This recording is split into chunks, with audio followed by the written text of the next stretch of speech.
This meeting is a meeting of the Board of Education in public for the purpose of conducting the school district's business and is not to be considered a public community meeting. The Board of Education is meeting electronically due to the gathering size restrictions as delineated in MCL 333.2253. The public may participate in the meeting by joining. Need everyone to mute for a second. Thank you very much. The public may participate in the meeting by joining the Zoom link listed above. Board members may be contacted through the emails listed below. There is a time for public participation during the meeting as indicated in the agenda. Upon prior request to the superintendent, the district shall make reasonable accommodation for a person with disabilities to be able to participate in the meeting. Requests for special assistance may be sent to liz.goodwin@bhas.org. We will now recite the Pledge of Allegiance.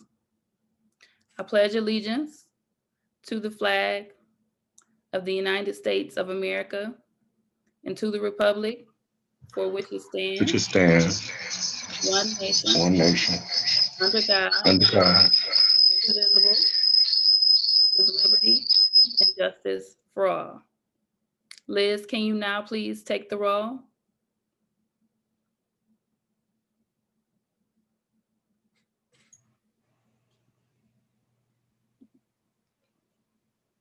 You're muted, Liz.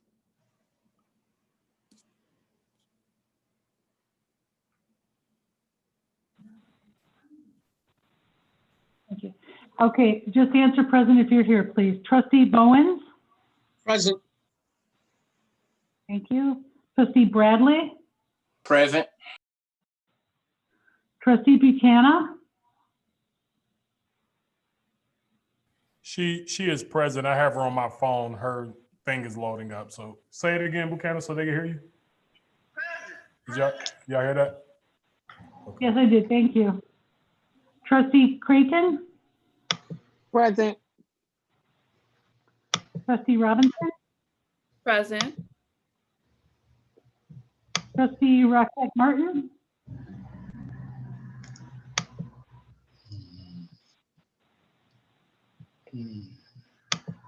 Ms. Rocket Martin, you may need to unmute. I know Present. Trustee Triplett? Present. You're all present. We have a quorum. Awesome. Thank you so much, Liz. Next, we're going to have the administration of our oath of office. It's our ceremonial oath, which Liz is going to do for all of us, and we're all going to be doing that at the same time. And Liz is a notary as well. Yeah, I'm a notary. So when I'm done, we can all just say I do at the same time, okay? Awesome. I do solemnly affirm that I will support the Constitution of the United States and the Constitution of this state, and that I will faithfully discharge the duties as an officer of the member of the Board of Education of Benton Harbor Area Schools according to the best of my ability. Response? I do. I do. Thank you. I do. Awesome. Okay, so next on our agenda is an election of a temporary chairperson. So both our president and our vice president are no longer members of the board. I am the secretary of the board from the previous board, but our policies and bylaws indicate that we technically need to elect a temporary chairperson until we elect our president later this meeting. So are there any nominations for a temporary chairperson for the meeting? I nominate Deshauna. Oh, go ahead, Mr. Boyne. I nominate Deshauna. Trustee Robinson, I'm sorry. Thank you. Any second? I second that motion. Okay. So we're going to go ahead and call the roll for that vote for the election of the temporary chairperson, and I accept. Trustee Bowen?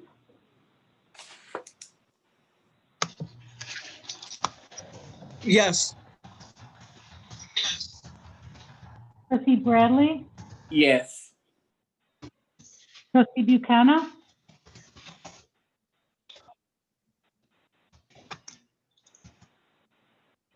Dr. Townsend, do you have Ms. Buchanan on the line? No, but I'm getting her back. Okay, I'll come back to her. She just Trustee entered the Creighton? room. She's on the Zoom now. Trustee Creighton? Yes.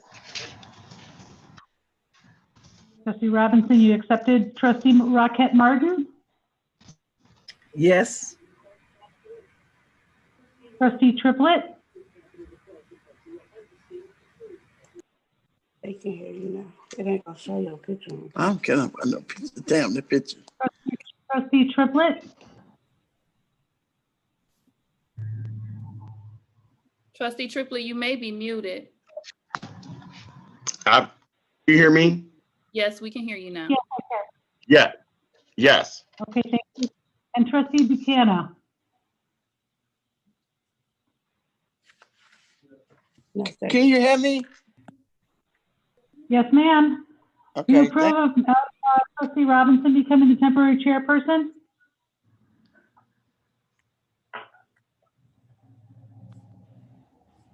Ms. Buchanan, you got to say yes or no about accepting Ms. Robinson as the temporary chair. yes. Motion passes. Awesome, awesome. So we're going to proceed with the approval of the agenda.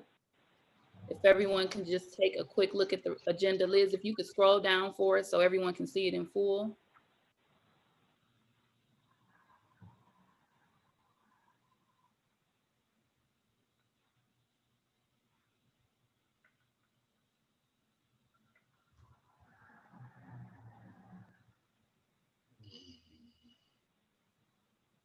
Okay, can I have a motion to approve the agenda as it stands? So moved. Moved by Trustee Triplett, Support. supported by Trustee Buchanan. Are there any questions or concerns or corrections to the agenda as it stands? Liz, can you please call the roll? Yes, ma'am. Trustee Bowens? Yes. Trustee Bradley? Yes. Trustee Buchanan? Yes.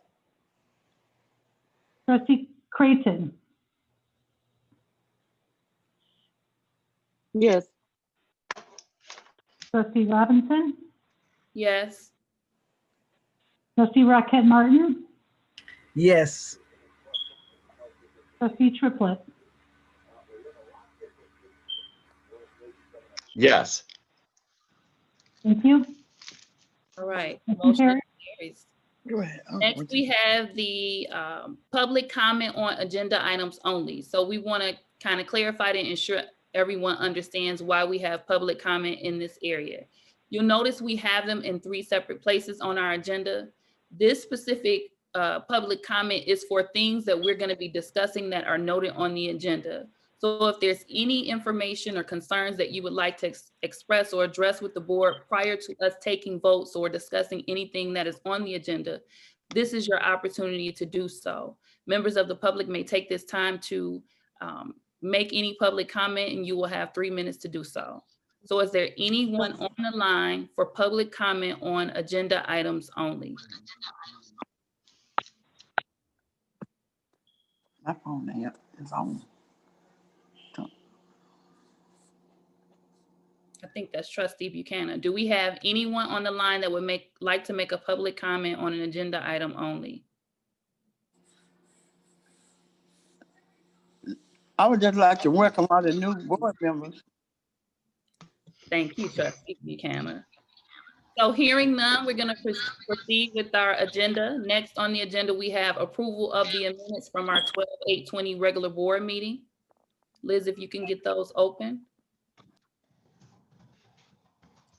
And I know we have 4 new members of the board, but I believe majority of those members were present at the meeting as public community members. So just want to give everyone an opportunity to look through the minutes so that we can ensure that they are accurate.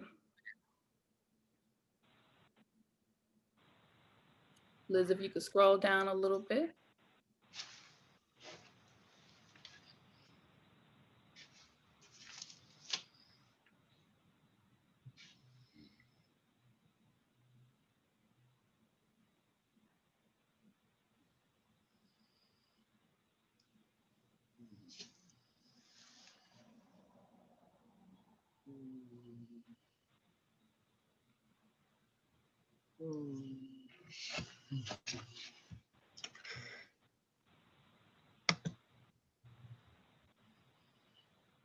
And while she's scrolling, everyone should have had an opportunity to review them previously, but we just want to ensure that we review them here as well.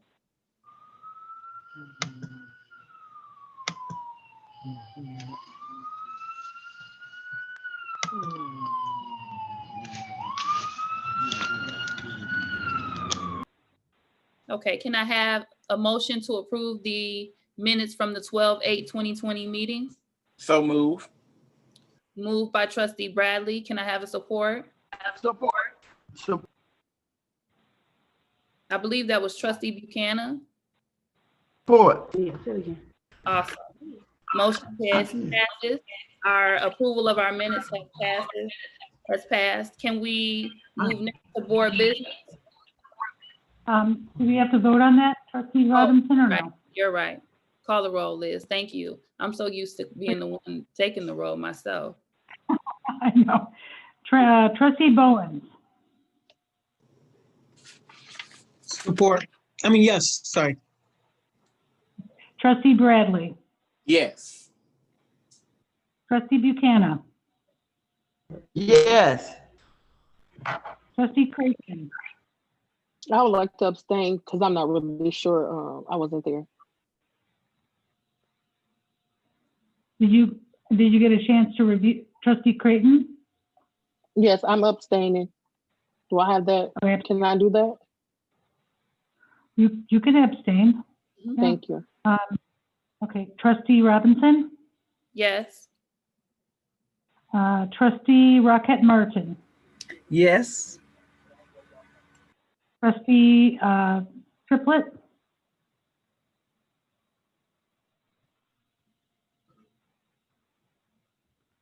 Trustee Triplett, you may be muted. Yes, I'm sorry. I'm having difficulty starting my video. I've been trying to get my video to come on. I'm communicating with Jeff in the chat box, but that's why I'm kind of going back and forth. so did you say you voted yes to Yes. accept the minutes? Yes, Okay, ma'am. thank you. Thank you. You got a passing vote there, trustee Robinson.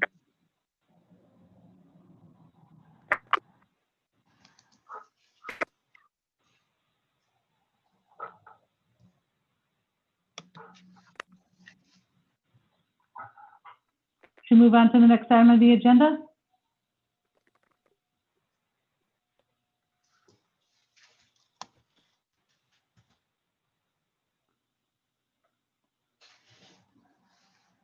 Trustee Robinson, we don't hear you.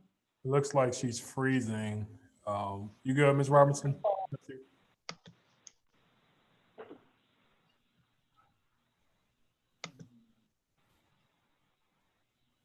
Just bear with her for a second. It may be an internet connection.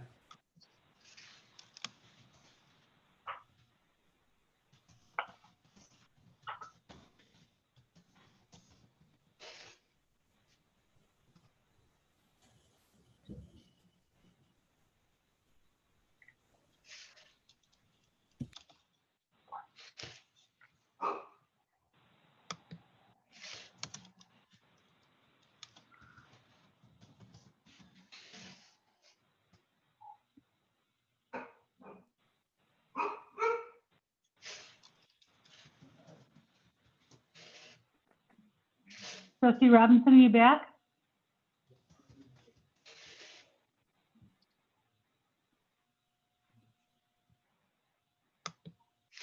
One second, ladies and gentlemen. She's going to log out and come back in. It's a connection issue. You hear that, Ms. Liz? Yes, sir. Thank you. Copy.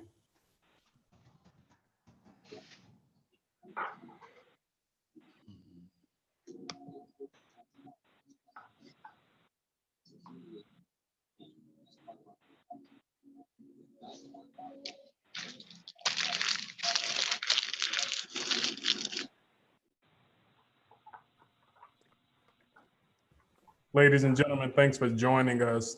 There's a small connection issue with the trustee. They're logging back in. We'll be right back.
Okay, I'm here. So I'm not sure exactly what happened. I apologize, everyone.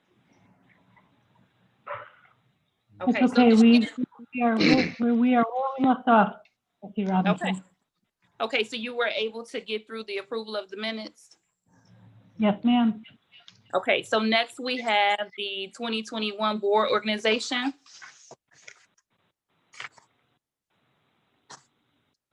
Board policy 0151 allows the board to conduct an organizational meeting not earlier than January 1st, immediately following an election held on a November regular election date, and not later than the second Tuesday in January at a meeting held for that purpose. The meeting shall be called to order by the ranking officer of the preceding board, who shall serve as a presiding officer until the election of a temporary chairperson, which we've done, who shall in turn serve until the election of a president, which we will do within this portion of the meeting.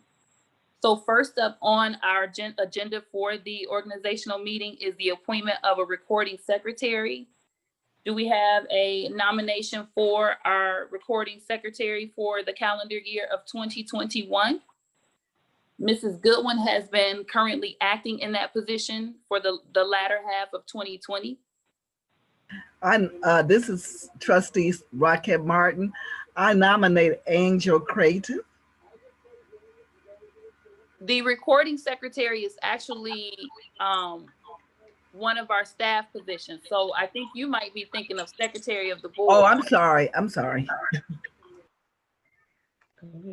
I would like to nominate Deshauna Robinson. You're thinking of I would like to secretary of the nominate board as Ms. well. Goodwin. Thank you, Ms. Craig. Thank you, Ms. Craig. No problem. Okay, so just to clarify, our recording secretary is not a member of our board. Our executive assistant to the superintendent has always acted as our recording secretary for most often. So Trustee Creighton has nominated that Mrs. Goodwin continue in that capacity. Do we have a second? Second. Okay, so moved by Trustee Creighton and second by Trustee Bradley. Liz, can you please call the roll for the appointment of recording secretary for yourself for the calendar year? Yes, and Trustee Bowens, Support, yes, sorry, I gotta get used to this language. Trustee Bradley, Yes. Trustee Buchanan, Yes. Trustee Creighton, Yes. Trustee Robinson, Yes. Trustee Rocket Martin, Yes. Trustee Triplett. Yes. That motion passes. Thank you for your confidence, and I gladly accept. And I would just like to say I am very excited that Trustee Buchanan and Trustee Rocket Martin have so much faith in me as secretary that you wanted to nominate me there. I really appreciate it, but I'm happy that we passed it for Liz to continue to work in that capacity. Next, we have B is legislative delegate to the Michigan Association of School Boards. And just to provide a little bit of background to our trustees, the delegate assembly is made up of at least one voting delegate from each of the school districts in the state. The delegate assembly provides direction to the association, its officers and committees through the adoption of resolutions. All resolutions adopted by the delegate assembly become the official position of MASB as interpreted and pursued by the board of directors. The delegate assembly also may vote on proposals to amend the MASB articles of incorporation and bylaws.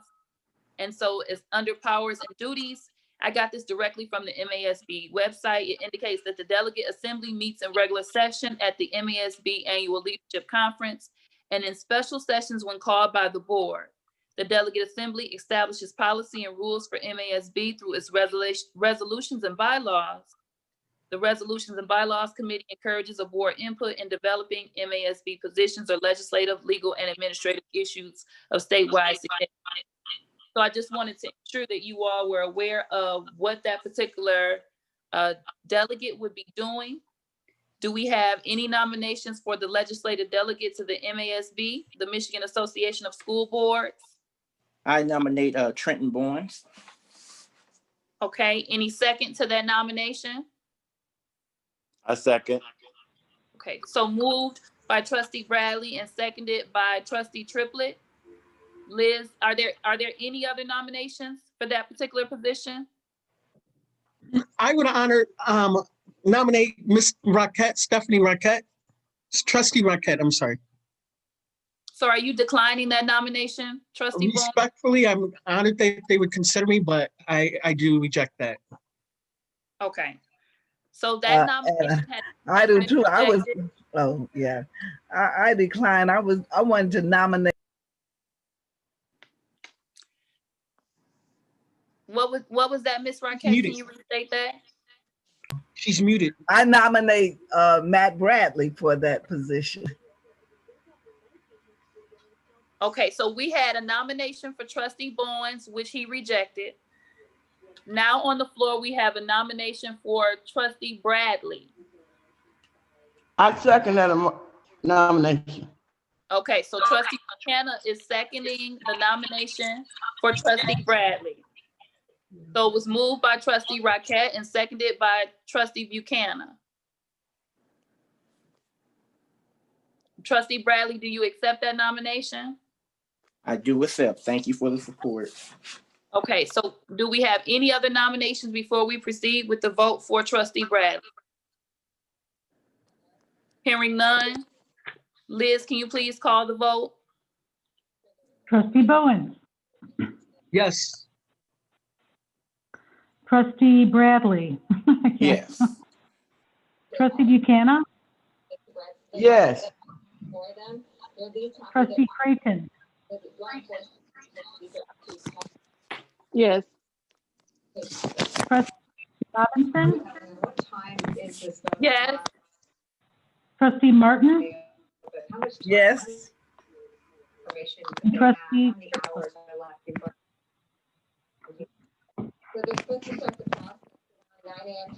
Trustee Triplett? Yes. Okay, and then Dr. Shelton wanted to ensure that we mentioned in our minutes and mentioned for the public that we did have a nomination for trustee Rockett Martin, but she declined that nomination. So we want to ensure that that's also noted in the minutes. I had got that. Thank you. Okay, and so moving forward with our nominations, we want to ensure that we allow the person to respond as to whether they are accepting the nomination. And if they respectfully decline, then we'll proceed so that we don't have any confusion moving forward. Okay, item C is the representation to the Berrien CAS School Boards Association and Berrien Regional Education Service Agency. And I have a little bit of information on that one. So the board meetings for that, the Board of Education meets the second Monday of each month at 10 a.m., April through October, and 1 p.m., November through March. All meetings are held at the Berrien Risa Administration Center, which is in Berrien Springs, unless otherwise posted. And I would assume due to, current guidelines, they're more than likely meeting virtually as well. Do we have any nominations for our representation for the Berrien CAS School Boards Association and the Berrien Regional Education Service Agency? I would like to nominate Mr. Roger Triplett. I second that nomination because that was also my nomination. She's on mute again. I second that nomination. Okay, so I've seconded it as well. Mr. Triplett, did you accept that nomination? Yes, I do. Thank you. Okay, do we have a nomination for an alternate? I nominate Stephanie Rockett Martin. I would second that nomination. Ms. Rockett, would you like to accept being the alternate to Mr. Triplett in that capacity? I accept. Okay, so can I have we have a motion on the floor currently for trustee Triplett and trustee Rockett Martin, with Mr. Triplett serving as the representative and trustee Rockett Martin serving as the alternate. Are there any other nominations? If not, we'll proceed with it as it stands. Ms. Robinson, who was the second on Ms. Rockett Martin's nomination? I was. Who made the nomination then, please? Mr. Bowens, I believe. Bowens, okay.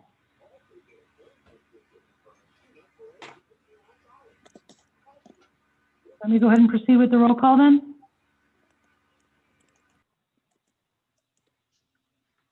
Yes, ma'am. Okay, trustee Bowens, Yes. trustee Bradley, Yes. trustee Buchanan, Yes. trustee Creighton, Yes. trustee Robinson, Yes. trustee Rockett Martin, Yes. trustee Triplett. Yes. All right, Okay, so motion passes. Our representation for the Berrien CAS School Boards Association and the Berrien Regional Education Service Agency, our primary representative is trustee Triplett, and our alternate is trustee Rockett Martin. And I do want to apologize for any time that I do not call you all trustees. I am getting adjusted to us being in our new capacity. So please forgive me if I forget to put your trustee by your name. I'm not trying to be disrespectful in any capacity. Next on the agenda, we have approval of our bylaws, the dates, time, and place of our meetings for the Board of Education. And she's going to pull up our organizational bylaw.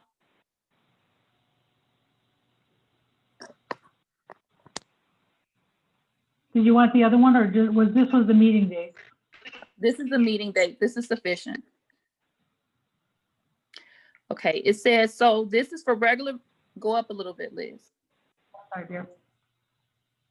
Thank you. Okay, so this is regular meeting dates for 2021. The meeting time, place, and dates of the regular meetings of the Benton Harbor Area School Board of Education and calendar year 2021, which occur, go up a little bit, Liz. Thank you. Which occur after the effective date of this action. Currently, our meeting times are 5:30. Our meeting place normally would be the Benton Harbor High School Auditorium, located at 870 Colfax, Benton Harbor, Michigan. We are currently meeting on the second Tuesday of each month. As we all know, we're meeting virtually right now due to our guidelines. But if we maintain our meetings as they are, our meetings would be January 12th, February 9th, March 9th, April 13th, May 11th, June 8th, July 13th, April 10th, September 14th, April 12th, November 9th, December 14th, and our preceding meeting of that following year would be January 11th of 2022.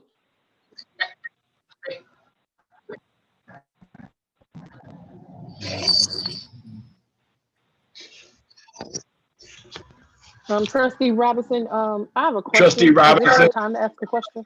Mr. Triplett, you can't hear. Trustee Triplett, I'm sorry, I'm gonna pause on you for a second, Trustee Creighton. Mr. Triplett, Trustee Triplett, you can't hear me? You were breaking up as you were reading. I didn't get a chance to hear anything that you read. It was breaking up. Okay, can you hear me okay now? Yes, ma'am. Okay, so I'll proceed and read that again so that you can hear me. The meeting time, place, and dates for the regular meetings of the Benton Harbor Area School Board of Education for the calendar year, which will occur after the effective dates of this action. Currently, we have it noted that our meeting time is going to be 5:30. Our normal meeting place will be the Benton Harbor High School Auditorium, which is located at 870 Colfax Avenue of Benton Harbor, Michigan. Our meeting dates, of course, today is January 12th, and we're virtual. We'll proceed being virtual as long as that is allowed. But when we are required to be in person, it will be at 870 Colfax as noted. Our current meeting times are 5:30, and our dates are the second Tuesday of each month. And so I did notate all of the dates, but they're essentially the second Tuesday of each month.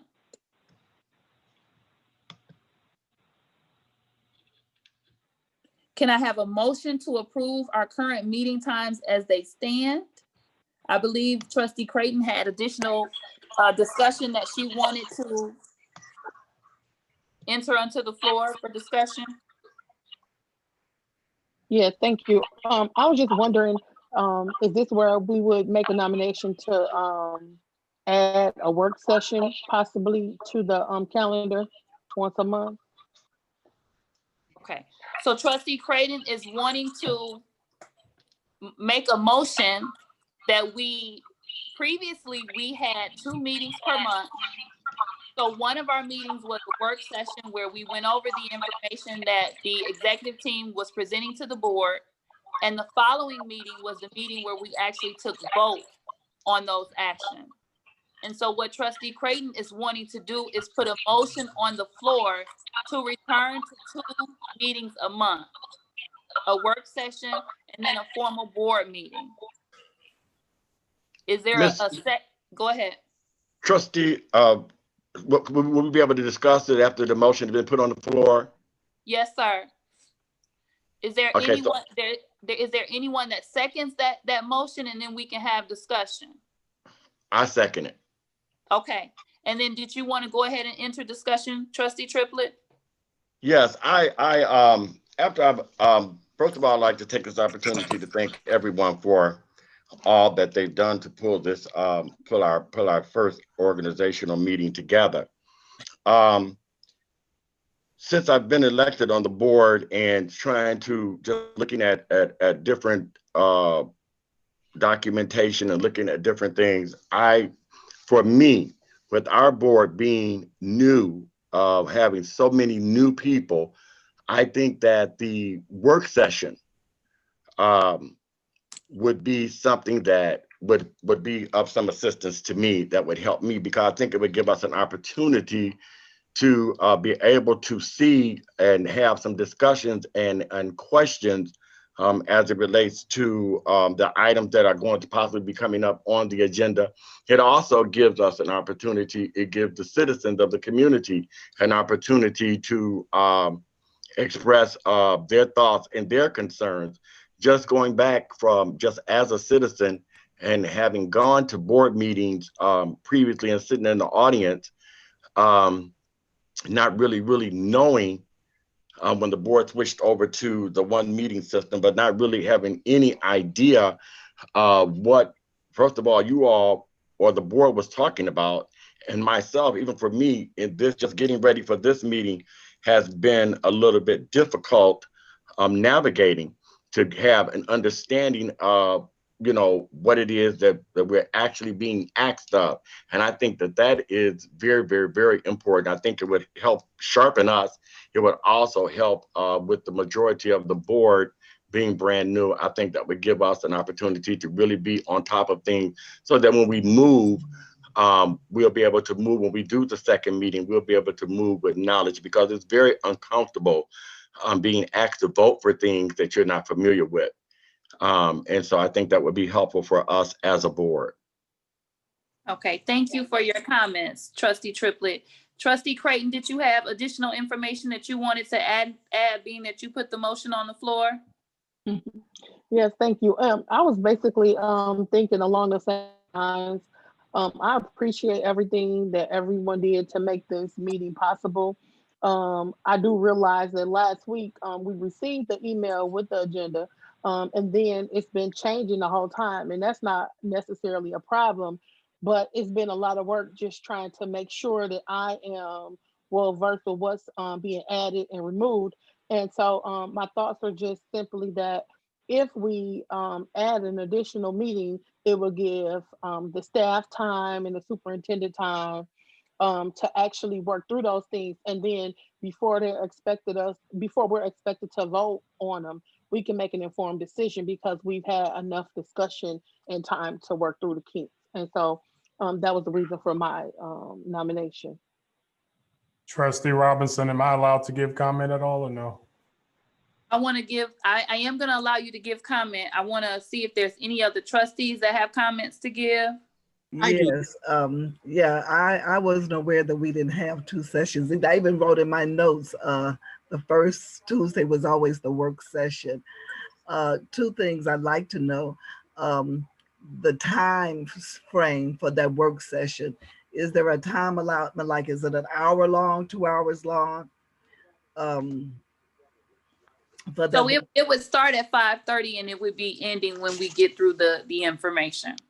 Okay, so there's no time limit put on that? I wouldn't anticipate if we're going to a 2-minute session, I mean a 2 meeting a month session, I wouldn't anticipate it would be any longer than say an hour or an hour and a half, because we're really only, the information is for the executive team to present to us what they're planning, you know, what they're wanting us to vote on that following meeting. Right, I understand that. You know what, I'm kind of in favor of it because for the simple fact that, like Mr. Triplett did state, we are all new to the board. And if we can get some of those discussions or those little kinks and things worked out ahead of time, we don't have to really focus that much on it when we actually have our board meeting. So, you know, I just wanted to know the time span, if there are some parameters for our time. Okay. Now, and the comment that I'll add is that it's been efficient and effective for me to have one meeting, but they switched to one meeting right around the time when I was voted on and appointed to the board. So I've never had an opportunity to know any different, and it was something that worked for me. Trustee Bradley, do you have a comment that you would like to add to that? I know that you've experienced both ways. Yes, I would say it's more efficient, especially for the members who have jobs. The way it works is that's why we have the committees, because all the information that we have will come forth in committees that we can discuss what's going on the agenda. And it's more efficient that we're having one meeting a month, because in that way we our executive team and I forgot how Dr. Townsend had put it when we first voted on it last year. But he can explain more about that. But a lot of the information we receive happens in our committee meetings. And then if we have more information that we need to bring forth, we'll have time to digest it, because we'll have a whole month to look it over. Okay, Trustee Buchanan or Trustee Bowens, do you have any insight or input on that topic? I would say my first concern is the cost increase. Would it be a cost increase with some of the employees that we would be having come in? Is it overtime? You know, Is it a cost increase? And what is the cost now just for one meeting? And are we increasing it with doing 2 meetings? That's what I'm more worried about. Either way, I don't have a problem with, if we go to 2, I am worried about the cost. Okay. Superintendent Townsend, you can go ahead. You had a statement to offer. I had a statement. Go ahead, Trustee Buchanan. Can you hear me? Yes, ma'am, you can proceed. Okay. Understanding the best thing. So I think what Mr. Triplett said about coming in having 2 meetings, either way it goes, be fine with me because I'm not working anywhere. So I'll be, and my first priority is to make sure things better for our students. So it won't bother me. Trustee Robinson, can you hear me? Sir. Yes, sir. Go This ahead. is another thing. I mean, like I said, for me, with the majority of us being new, and this document was fluid, almost up to an hour out. And I just, there were places and things that were being added, taken out. Like there are things that are on this agenda as a part of our organizational meeting that, there are some things that were placed on here. At one point, there was a piece that was on there. I did not have any understanding. There's some areas on here that I'm not clear on. And I think that one of the things, in order for us to be able to do due diligence, I think that it was we as a board would be able to support our superintendent in a way in which he deserves to be supported, because we're feeling uncomfortable, and then we can get a better understanding as things are presented. So when we go into the actual meeting, I've sat in the audience and heard on several occasions, like when the first public, and it has to be about the agenda only. Well, if I don't know what everything is going on the agenda, I don't know how anybody in that audience is going to be able to ask questions. And so the thing is that one of our responsibilities, our roles, is our constituency as well, to make sure that they are aware of what's actually happening. Okay. Thank you so much for that second comment. Superintendent Townsend. I'm sorry, go ahead. Something. I was going to say now with the when we moved the agenda items, the reason why we did that for the public comment only on the agenda items was so that when we were discussing everything and they had open public comments at the end of the meeting, everyone would have an understanding and idea of what was going on at the end of the meetings. And I do understand that, but I guess what I was saying was, if I, as a new trustee who had access to this agenda for approximately a week now, and there are still things that I don't understand, I want to be able to ask if there's anything from Dr. Towns. I want to be able to ask him in the workshop. Our community is out there, come in and see some things and be able to ask. When we come the next week, until we get stronger as new, when 2/3 of your board is basically new, I think that that's something that we should take into consideration. Thank you. Okay. Superintendent Townsend. Yes, the only thing I'd like to add is that when I came on board last year and I saw the structure of the school board meeting, I made a recommendation to change from 2 meetings to 1, specifically for the efficiency of working. We do have 5 committee meetings throughout the month, in addition to a board meeting, and adding that additional meeting. When Trustee Bowen said, what's the cost of that? The cost is just really time, because some of those meetings just can go for hours. I will support whatever the board goes with, but that was a recommendation made by me based on my training and being in districts that, watching how Board of Educations operate. More than happy to support what the board does. I do believe prior to my arrival, there has always been 2 sessions. I think this past year we were pretty efficient, but I do understand not knowing with this first agenda. I would say that I do understand the possible questions that may arise. But one thing I do know is there were no committee meetings with this group in December to have an understanding of what would be on the board meeting. But a lot of those agenda items come directly from our Operations and Facilities Committee meeting, Curriculum and Special Education Committee meeting, Finance Committee meeting, and Human Resources meeting. And that is all compiled to be actually the agenda. So it's been pre-messaged weeks prior at the committee meetings, and then we bring it to the agenda. So that's the only information that hasn't been missed. And also, if I'm not mistaken, as opposed to mandating a second date, you can always ask for a work session. That can always be brought up. Is that correct, Mr. Bradley? So those are my only 2 cents. Again, I will do whatever the board is willing to do. I'm all in 120%, but I do want to be clear, I did change it. Well, Trustee Robinson, I would suggest, since we have new members, let's do, probably put this on the table. There's and a probably motion do- on the floor, but there's a motion on the floor, so I don't know that you can suggest anything on the motion. You can make a comment though. No, I'm suggesting to make a comment. What we could probably look at is that we, in this, when we pass this motion, if we probably can look at doing a few work sessions until everyone gets up to speed and then go back to one meeting a month, because in that way we could be more efficient.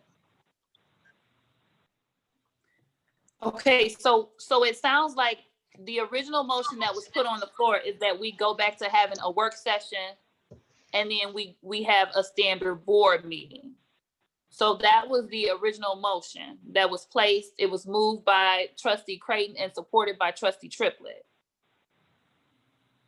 So I think we had this. Go ahead. Trustee Robinson, and if we could make an adjustment to the motion that this would start with our February in February. Thank you, sir. Mm-hmm. And also, I would like to add to the motion if possible. I think we should put some time constraints, 2 hours, maybe 5:30 to 7:30. The only thing I'd like to add to that, and I'm just constraints. I'm not Go ahead. Suggesting I think it's kind of difficult to gauge with the public comment, because if you had 50 people that wanted to speak, they do have that right. So I'm not sure if you can cap a public meeting as a start and stop time, but maybe Mr. Bradley will have more information on that. Well, in the past, the school board meetings, didn't they have a time limit? They had a time limit on them. Okay. Yes, it's 3 minutes per person. But the way that works is if it goes over, because they've had issues where boards here in the past year have been going over past midnight in some of their meetings with public comment. So what they have to do is they have to put a motion to start another meeting the next day or another meeting for public comment.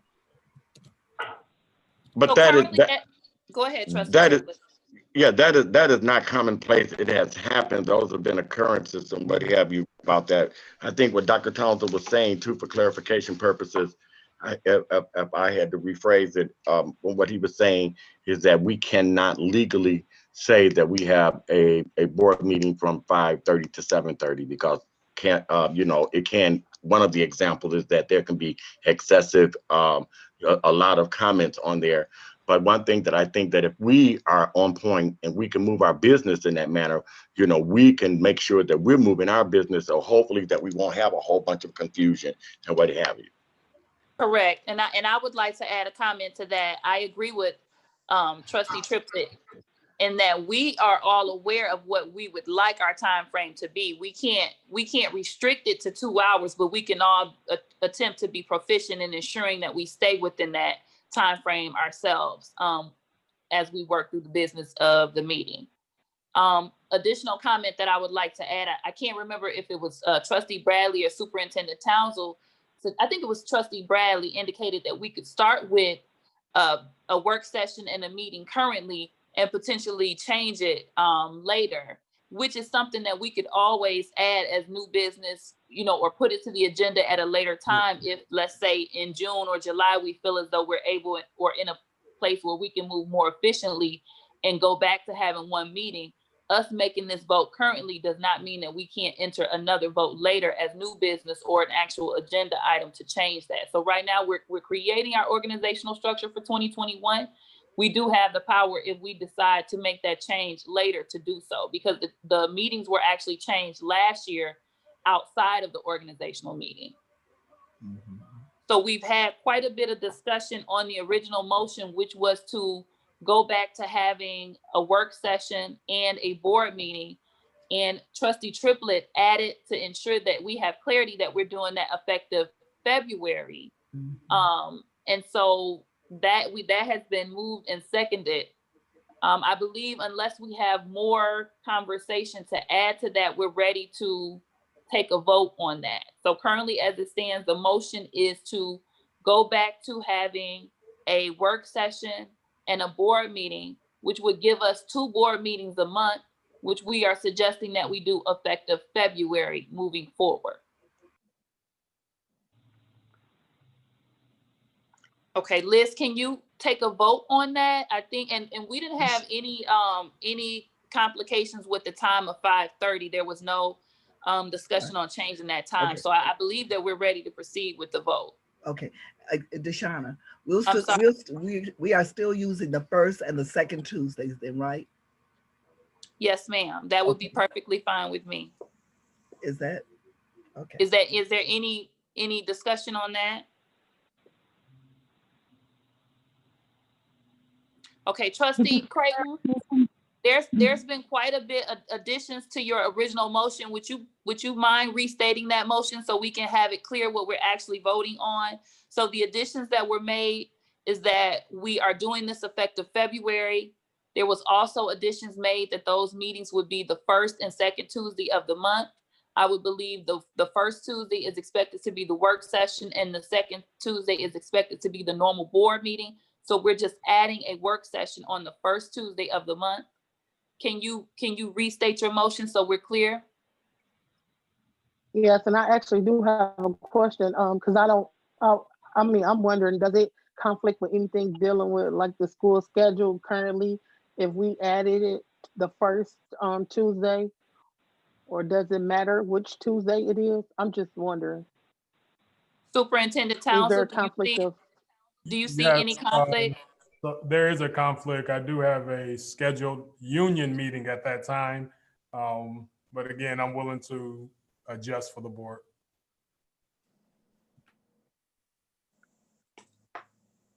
So would you guys like it to be an alternate week? Like first and third or second and fourth, or does it matter? Well, if you do it on the 3rd, you will have to move, your work session would have to be on the 2nd and your voting on the 3rd because you have to have that information for that vote, for that Just an actual school board session. FYI is that the 3rd Tuesday is the Operations and Facilities Committee meeting at the Okay. same time from 4 to 5. And the next Tuesday is the Berrien County Superintendent Board President meeting. Again, that's so we missed. Okay, let me give some context, ladies and gentlemen. When I came on board, one thing I noticed as a superintendent is that Benton Harbor was not represented on multiple opportunities, such as you guys just selected a member for the Berrien County, Cass County, RESA legislative person. We also have a person for MASB. We were not making those in the past. So with us having the opportunity to go to one board meeting and still keeping the 4 committee meetings, which is all at the end of the day, it gave us an opportunity to be at the table at the Berrien RESA meeting where the president and superintendent has to go. In the past, that didn't happen. When I went to one meeting, that did happen. So that was the method behind it, is to be efficient and have representation in the regional area. If we do go to 2, what we would just have to do on my end with the executive assistant is, make requests to potentially change some things with different organizations so we can make sure we have a seat at the table everywhere. Yes, and Dr. Townsend, and to fellow trustees, also those committee meetings can be adjusted too, because you do have different people of different schedules and different things. So when we get ready to I know as our chairperson had talked about with, in the email that we received about the committees and having that to come up at the actual appointment, then we would be able to, so we can make the adjustment to those types of things. Okay, I would like to make a motion. Oh, I'm sorry. Go ahead. Oh, no, I'm Sorry. done. thank you. I would like to Floor make is a yours, motion Trustee that Tracy. we add. I'm sorry. No, I was telling you the floor was yours. My apologies. No. I would like to make a motion to add a work session to our calendar Beginning in February. I'm confused. Isn't there a motion already on the floor, or are we wanting to amend the motion that's currently on the floor? She's amending the I current apologize. motion. I would like to amend the motion. And so would you include in that the first and the second of the first week, the first Tuesday, and the second Tuesday would be our work, first Tuesday would be our workshop, and the second Tuesday would be our actual voting meeting. Yes, I'm sorry. So I would like to amend the motion that's currently on the floor. And I would like to make a new motion, or the revised motion is that we have a work session the first Tuesday of the month before the board meeting starting in February. Okay. And Trustee Triplett, are you going to second that motion? Yes, I second it. Okay, awesome. Now we have finally gotten our motion together. I do not believe we have any other discussion. Liz, can you please take the vote? Certainly. Trustee Bowen, This is like $1 million question right here. I'm gonna just say no.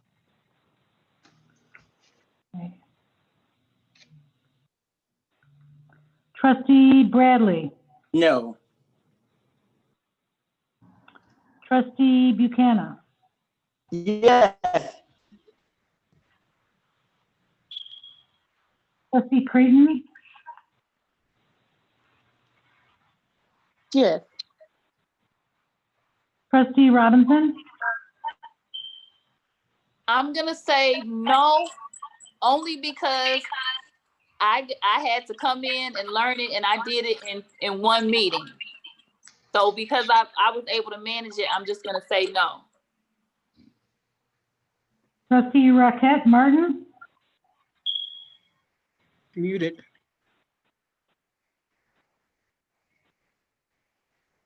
She's muted. Ms. You're Martin, on can you unmute? All right. I would say a tentative yes, if such a thing, because I'm thinking, suppose we don't need a work session, maybe we can have them as needed, but yes. Okay, Trustee Triplett, Yes. motion carries. Did you, I'm sorry, did you ask for Buchanan's vote? Did we get her already? Yes, she's already. You already Okay. have it. Mhm. So motion passed. I believe it passed that we're gonna go to a work session and a regular board meeting effective February. Our work session will be the first Tuesday of the month, and the board meeting will be the second Tuesday of the month. They are going to be at 5:30. I will amend the calendar and create a new one. Okay, awesome. And then if you could send that out to everyone after the meeting, Liz, so we can get those dates noted in our calendars, that would be awesome. I'll send it out first thing in the morning probably, okay? Thank you very much. Next, we have our resolution designating depositories and authorized agents for various funds and authority to make investments.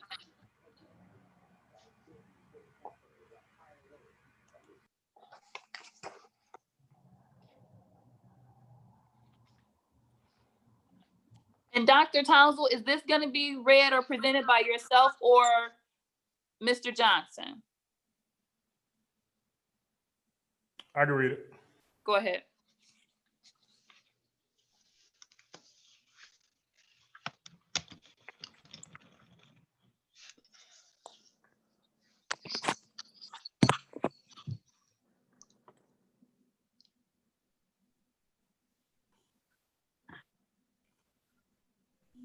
ready, Dr. Townsend? Yep, pulling up right now. Okay, sorry about that. It should be on your screen. Yep. This is the Bank Depository and Agents Resolution presented for approval January 12th, 2021.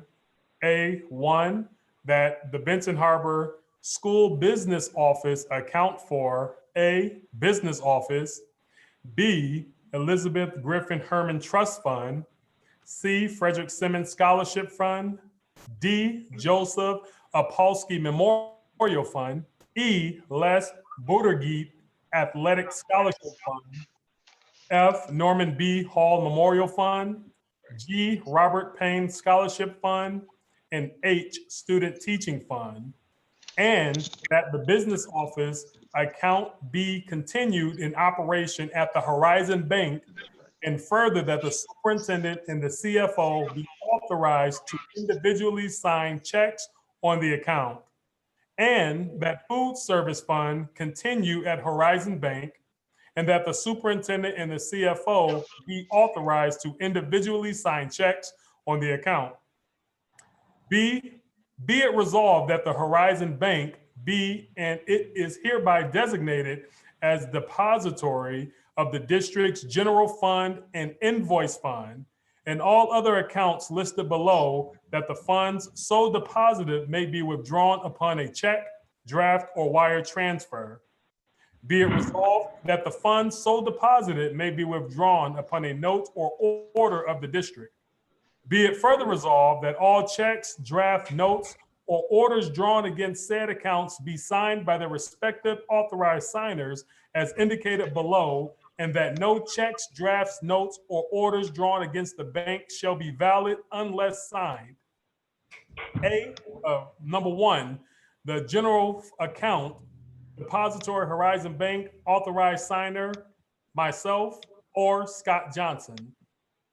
Fund, the Albert Nisha Ellington Memorial Fund, Horizon Bank, signed by myself or Mr. Johnson.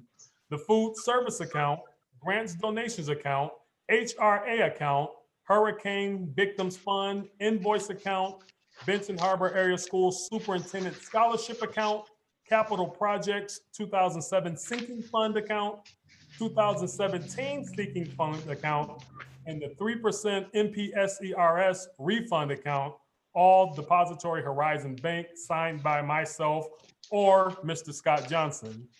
Be it further resolved that the Horizon Bank is hereby authorized and directed to honor and pay any checks, draft notes, or orders so drawn, whether such checks, draft notes, or orders may be payable to the order of any such signing said checks, draft notes, or orders, or any such person acting in their individual capacities or not, whether such checks, draft notes, or orders are deposited to the individual credit of any of the officers or not. This resolution to continue in full force until notice to contrary in writing is duly served on said bank.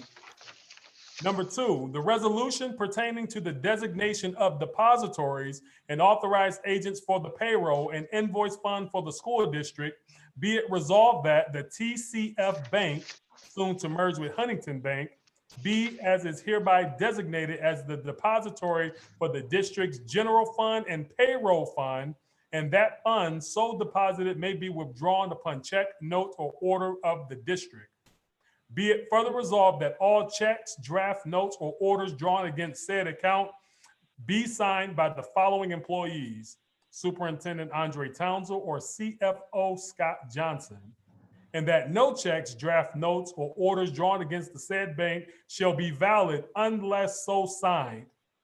Be it further resolved that all checks, draft notes, or orders drawn against said account be signed by the BHAS General Fund account, the BHAS payroll account, with the depositories being Horizon Bank and TCF Bank, and the authorized signer being myself, Superintendent Andre Townsend, or our Chief Finance Officer, Mr. Scott Johnson.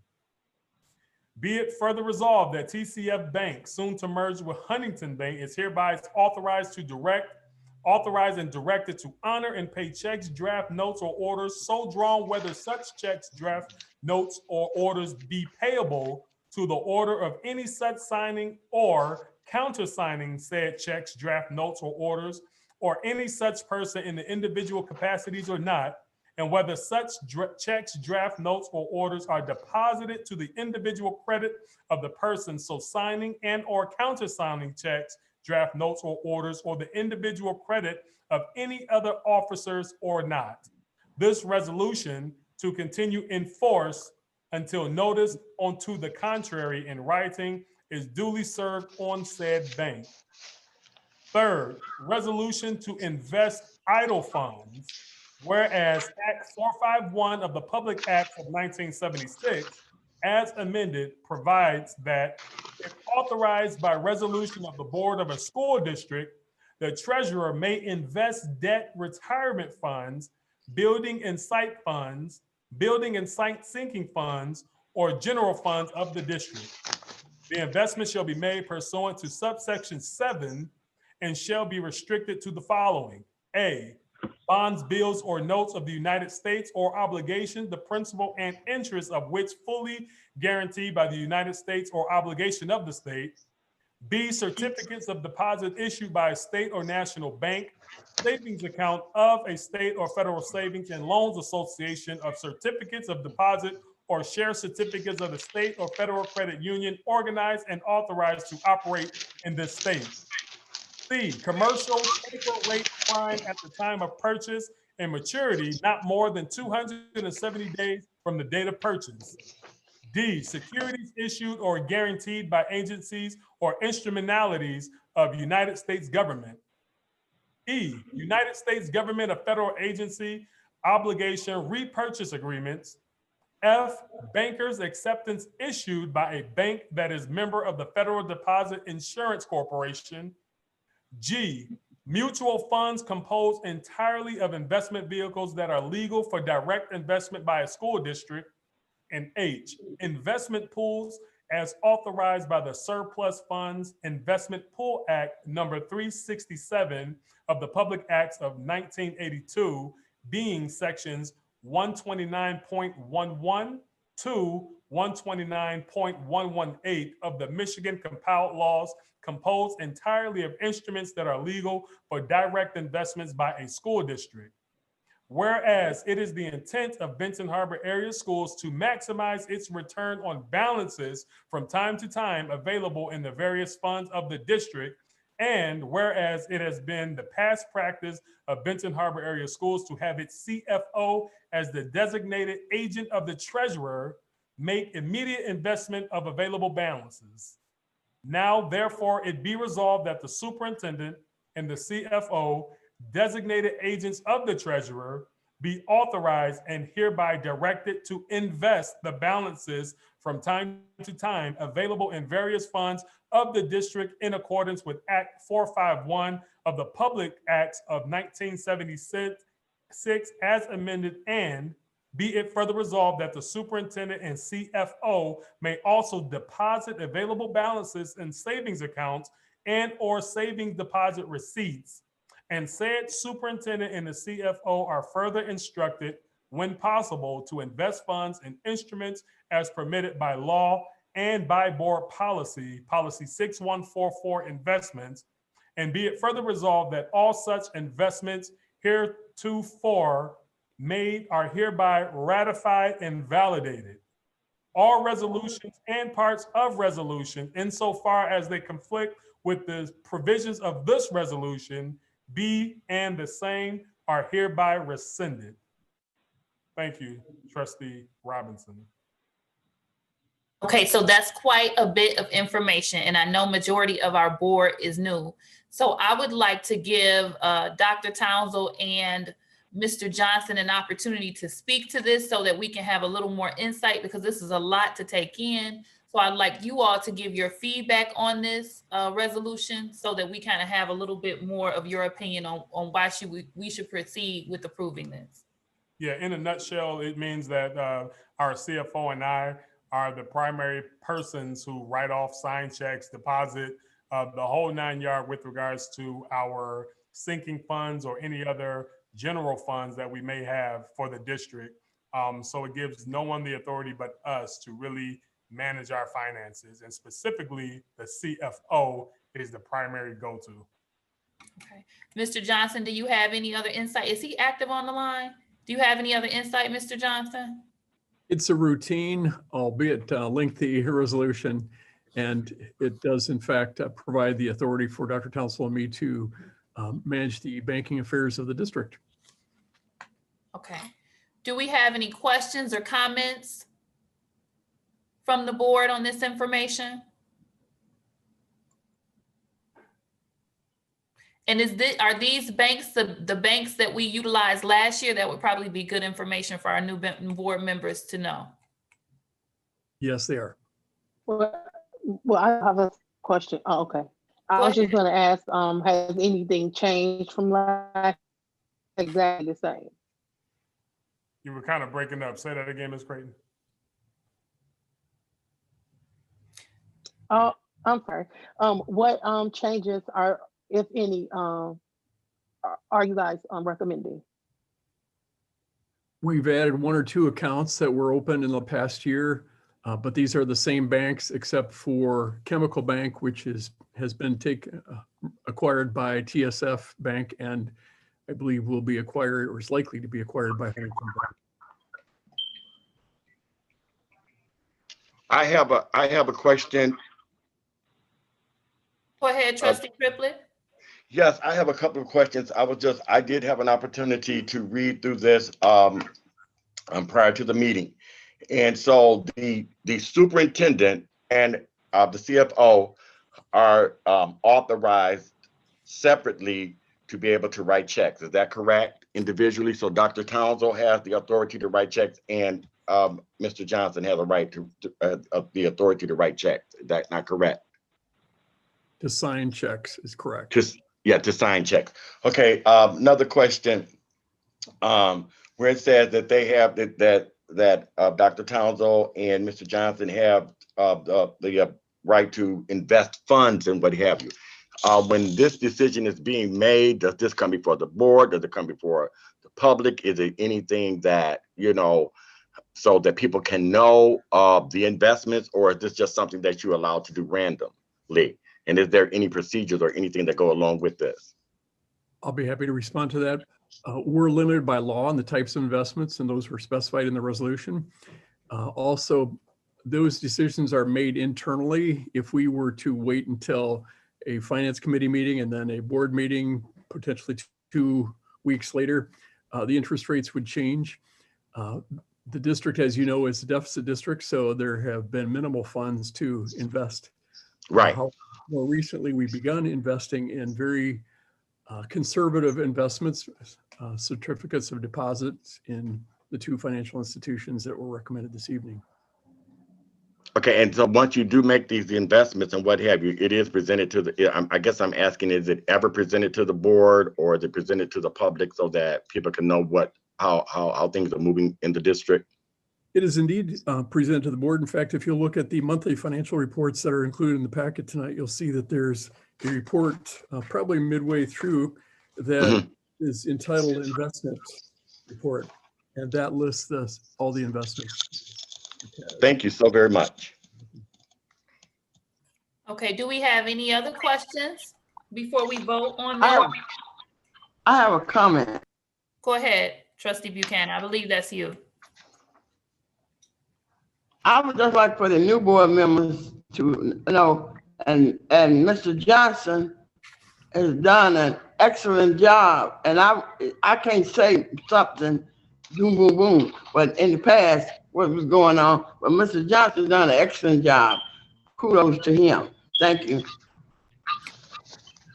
I would like to echo those sentiments. I am very trusting in Mr. Johnson's decisions that he makes with our finances and our investments. However, I do understand Trustee Triplett's question in wanting to ensure that this is information that would be presented to the board and the community, so we're all knowledgeable on those investments as they're made. And I would like to add to that. That was by no way inferring anything at all. It was just for clarification purposes. I personally have seen the hard work, dedication, and commitment of Dr. Johnson. And I know that when our board selected our superintendent, that we made a good selection. So that wasn't my concern. You know, all I'm doing as a new board member is I seek to understand. I want to make sure that, you know, we be able to have a clear understanding of how we're moving. And so our public can know as well. Just, you know, these are things that we don't know. So again, I think these are questions and things that would help me get better through our workshop meetings and what have you, just for clarification and clarification only. Thank you. And I agree. And I think that your questions were amazing questions to ask. So I knew when we got this document, it's quite a bit. And if you're not a financial person, it's a lot to digest, not only for the board members. We're all, you know, highly qualified to sit here, but this is still quite a bit for us to digest. So I completely understand the question as well. Most definitely. Thank you. Are there any other trustees that have questions or comments? Okay, seeing none, I think we're ready to proceed with the vote. Do we need a motion first, Trustee Robinson? So move. A second? Triplet? That was Mr. Yes. Triplet that moved it. Do we have a second? Second. Okay, it was seconded by Buchanan, supported by Buchanan. Can you please call the vote, Liz? Trustee Bowens? Yes. Trustee Bradley? Yes. Trustee Buchanan? Yes. Trustee Clayton? Yes. Trustee Robinson? Yes. Trustee Rocket Martin? Yes. Trustee Triplet? Yes. Motion carries. Awesome. Next on our organizational agenda is item F, approval of law firms. And it looks like our firms are Clark Hill PLC, Micah Myers PLC, and Truan Law Firm PC. And I would like to give Mr. Johnson or Dr. Townsend an opportunity to speak on our law firms. Yes, thank you. These three law firms are law firms we worked with in the past, and in the previous year, they provided excellent assistance to us. Just for clarity for board members to know specifically what support has been provided or is provided by the particular firm. Clark Hill supports us with regards to anything human resources, any issues that we have that we may come across, we reach out to Clark Hill for that level of support.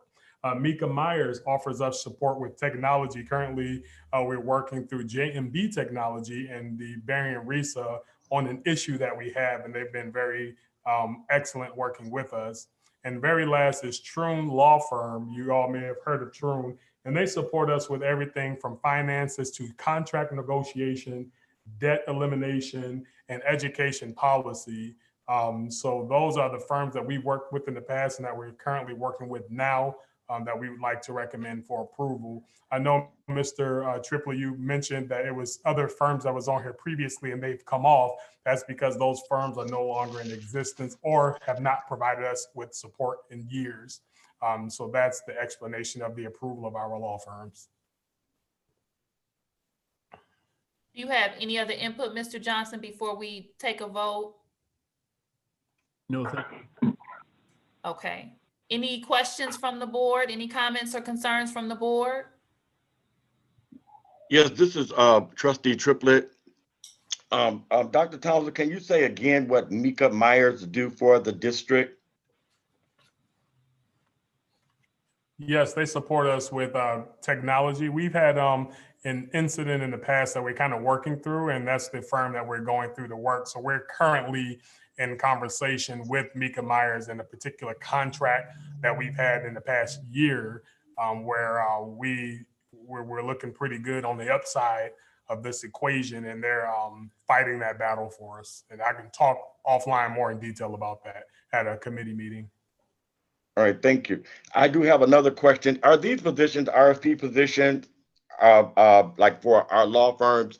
I know that you all have had experience and what have you with the 3 law firms. And I did have a question as it related to, as the document was moving, I did see some other firms on there, and I just didn't know why they were moved off and how did we come to this resolve.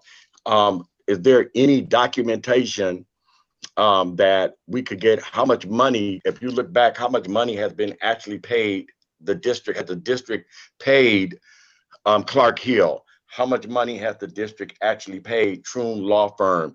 Have we had an opportunity to look at the cases that were won or different things? You know, it's just some things that in order for me to feel comfortable enough to make an actual decision, I'm saying that I won't do it either way because there's some things we'll go forth with, but it is very important to me as a new trustee that I have the opportunity to ask those questions and to be able to see that type of money and funding that's going to those different places, and it should be presented to us from the committees, the finance committee and what have you, how this is really helping us save or how they have helped us save, you know, those types of things. So that was my question, because as I was going through looking at the agenda and saw those disappear, I was just asking those questions about the ones that remained.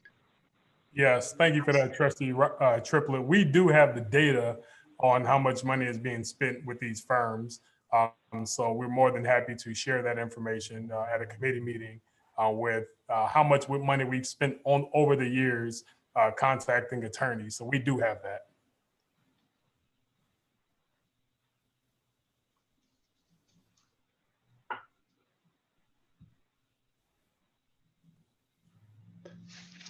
Any other comments or questions from the trustees?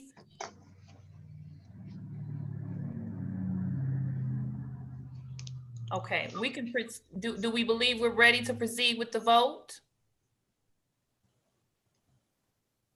Can I have a motion to accept the approval of law firms as noted?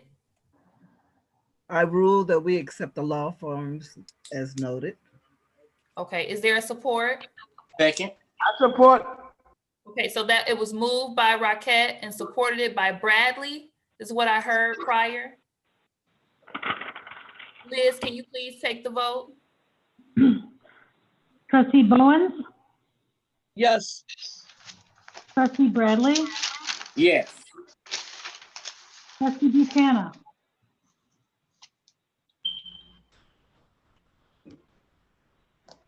Trustee trustee Buchanan, Buchanan,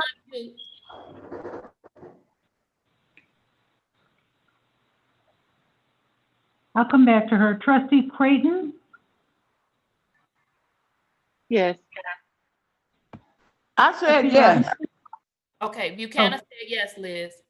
Yes. Okay, got it. Thank you. Trustee Robinson, Yes, trustee Rockette Martin, Yes. and trustee Triplett. Yes. okay. Your motion carries. Carries. Now, Mr. Johnson, I want you to ensure that you provide that data that Mr. Triplett has asked for, or Trustee Triplett has asked for. Trustee Triplett, when we end our meeting this evening, if you could get your questions that you've noted specifically formatted in an email, we can get those sent to Dr. Townsend. He can get that information to Mr. Johnson, and we can ensure that we can have that information available to the board at our next meeting, because I think it is important that we know that information as well. Thank you, Trustee Robinson. I appreciate that. Okay, awesome. Next up on the organizational meeting agenda is the appointment of auditors for the 2020-2021 fiscal year. And this is Hungerford, Nichols, CPAs, and advisors. And Liz, I just want to ask for a clarification. Should this be 2020? Is this the correct years, 2020, 2021? And I'm actually going to defer to Mr. Johnson. It is. Okay. Okay, so right now we have it listed as, okay, we have it listed as Hungerford, Nichols, CPA, and advisors. Dr. Townsend or Mr. Johnson, do you have any insight to add to that so our trustees can understand where you stand on those? Yeah, I defer to you, Mr. Johnson. Okay, sure. Hungerford Nichols has been serving as the district's auditors for at least the past 5 audits. They provide a very experienced audit team, very knowledgeable. They're familiar with the district, and they have a very thorough audit. And in my view, they've done an excellent job for the district. Okay, and if I'm not mistaken, Mr. Johnson, are they the auditors that gave us the data at the last meeting to let us know that we had we had done well and reduced our debt by so many million? That's correct. Okay, and I also remember them being excited that you were extended for your contract because they said that consistency was good for the district. So my comment that I would add is that I believe the consistency of our auditors would also be good for the district as well, being that they're familiar with our status and our hardships that we're trying to fight through. Do we have any questions or comments from our trustees?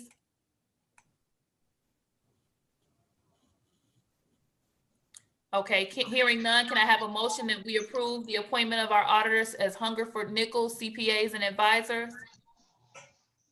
So moved. Moved by trustee Bradley. Support. And I think that was a support by trustee Buchanan. Liz, can you go ahead and take the vote? Sure. Trustee Bowen, Yes. trustee Bradley, Yes. trustee Buchanan, Yes. trustee Creighton, Yes. trustee Robinson, Yes. trustee Rocket Martin, Yes. trustee Triplett. Yes. The motion carries. Okay, so next we are at H, which is the election of our officers for the 2021 calendar year. I'm gonna read just a snippet from our policy manual because majority of our board is fairly new. So this is from policy 0152 regarding officers. The board shall elect a president and vice president as well as a secretary and treasurer. Election of officers shall be by a majority of the full board. Where no such majority exists on the first ballot vote, a second vote shall be cast for the candidates who receive the greatest number of votes. So that's saying if we have 3 candidates and 2 of those are tied, we would go back to choosing between those 2 who were tied until there's a majority vote. Except for those appointed to fill a vacancy, officers shall serve for 1 year and until their respective successors are elected and shall qualify. An officer may be removed for cause by a majority vote of the full board. The board shall fill a vacancy in any board officer position within 30 days of the occurrence of a vacancy. So with each of these positions, we're gonna do those similar to how we did our representative for our separate boards. We want to place a nomination on the floor. We want to ensure that the person accepts the nomination prior to us proceeding with the vote. We want to ensure that we're doing this one person at a time so that it's not any confusion on the floor when these votes and nominations and acceptances are being entered. So we're going to proceed with the office of president. Do we have any nominations to be presented to the board for the office of president? I would like to nominate. Mr. Triplett. Okay, so we have a nomination on the floor for trustee Triplett. I nominate trustee Deshauna Robinson. We have a nomination on the floor for trustee Robinson. Trustee Triplett, did you accept your nomination? Trustee Robinson, to trustee Buchanan, I appreciate the nomination, but I would like to, at this particular time, to respectfully decline. Okay. Trustee Triplett has declined the nomination for president. Do we have any other nominations for the position of president? Trustee Deshauna Robinson. I have to accept that there's no other nomination. Does anybody support that? I support. Okay, trustee Bowen supports. So it has been, a motion has been made by trustee Marquette and supported by trustee Bowen with no other nomination other than trustee Triplett's declined nomination. I believe we're ready to take a vote. Trustee Bowens, Yes. trustee Bradley, Yes. trustee Buchanan,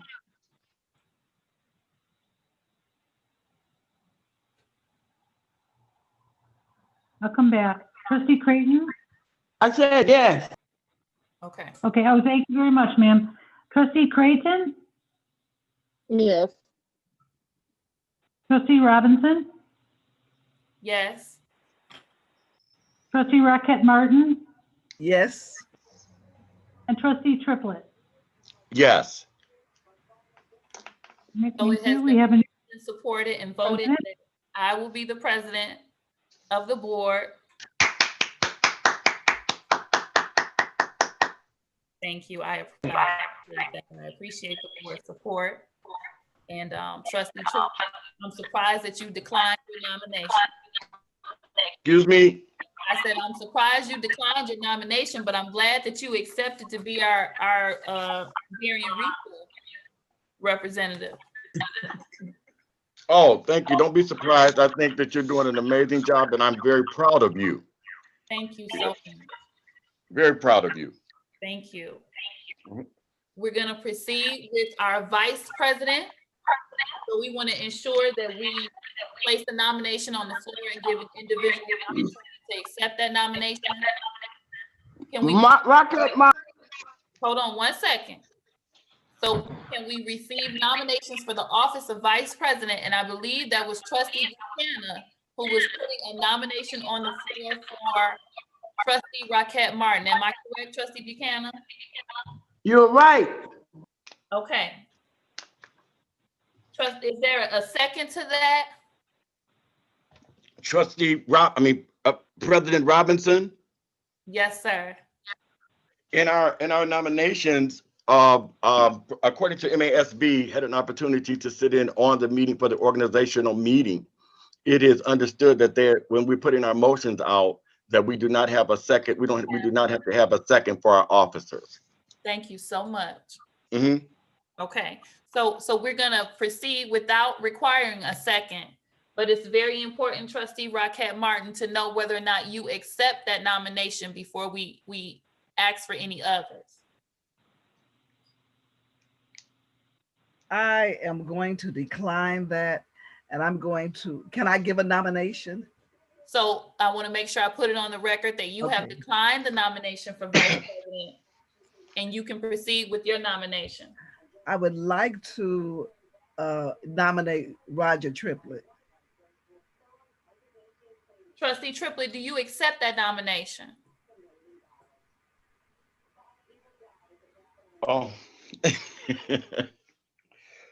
As the vice president of the Board of Education. Yes, sir.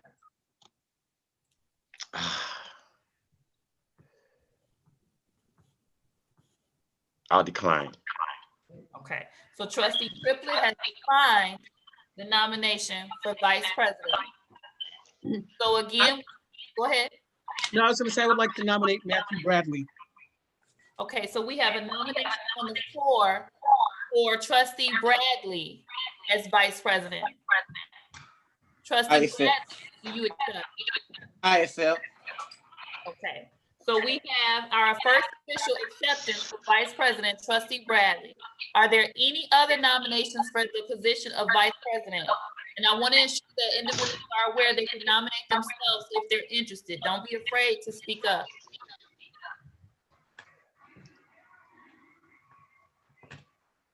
Okay, hearing none, we're gonna proceed with the vote for trustee Bradley as vice president. Liz, can you please call the roll?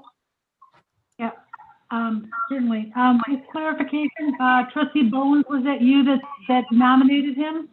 Yes. Thank you. All right, I'll take the roll. Trustee Bowens? Yes. Trustee Bradley? Yes. Trustee Buchanan? Yes. Trustee Creighton? No. Trustee Robinson? Yes. Trustee Rocket Martin.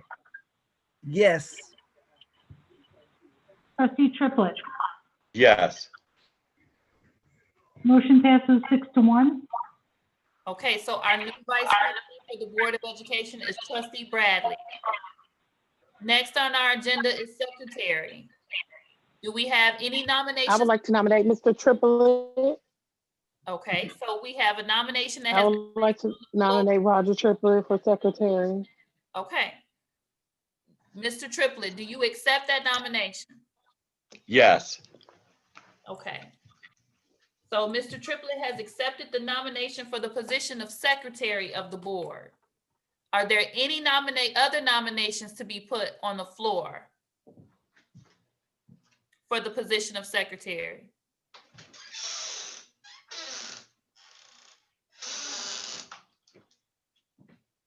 Hearing none, I believe that we're ready to proceed with the vote. Trustee Bowens. Yes. Trustee Bradley. Vice President Yes. Bradley. Yes. Trustee Buchanan. Yes, could you hear me? Trustee Creighton. Yes. Thank you. President Robinson. Yes. Trustee Rocket Martin. Yes. Vote carries. Congratulations, Trustee Triplett. You are now the new secretary of the Board of Education. Thank you so very much. I'm honored to be able to serve you, Madam President. Awesome. Moving along to the position of treasurer, and I'm hoping that I do not get crickets on this one. Do we have any nominations for the position of treasurer? I nominate Trustee Creighton. Okay, a nomination has been placed on the floor for Trustee Creighton. Trustee Creighton, do you accept that nomination? What are the responsibilities of the treasurer, Madam Can't hear you. President? We can't hear you. Madam President, Yes, ma'am. can you briefly explain the roles of the treasurer? Yes, ma'am. If you give me 1 second, I will actually get that from the bylaws for you. One moment.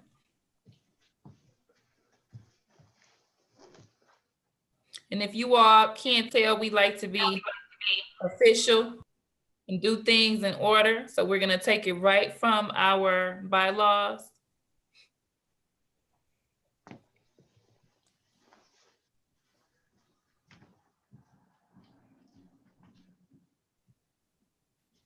Almost there.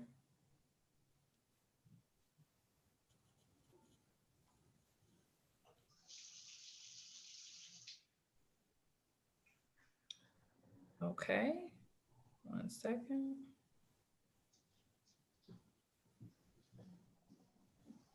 Okay, the treasurer of the, and this is from policy 0171.4. The treasurer of the Board of Education shall A, have care and custody of all monies of the school district, and the treasurer shall deposit funds of the district with the bank or banking corporation or trust company designated by the board in the proportion and manner directed by the board. B, keep proper books of account. C, keep an account of interest received from invested school funds and credit interest received to the appropriate fund accounts. D, pay out funds for the purpose specified by law, or in the case of gifts or donations for the purpose of which the money is given or donated, on proper order signed by the secretary and countersigned by the president of the board. And E, perform other duties the board may prescribe in its bylaws relating to the administration of school district funds. You will be working directly with Mr. Johnson, our CFO as well.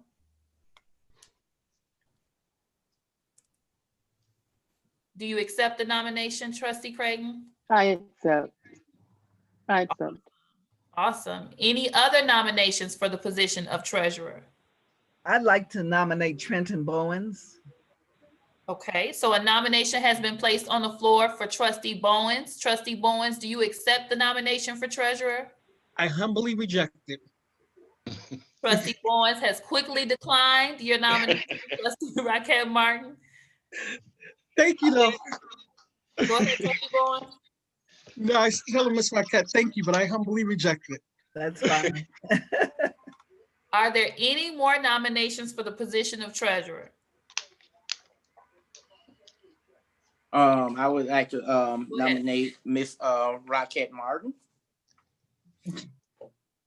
And I respectfully decline. So a nomination was made for Trustee Rockette Martin. She has respectfully declined. Are there any other nominations to be placed on the floor? Hearing none, we will proceed with the vote. Trustee Bowens, Yes. Vice President Bradley, Yes. Trustee Buchanan, Yeah,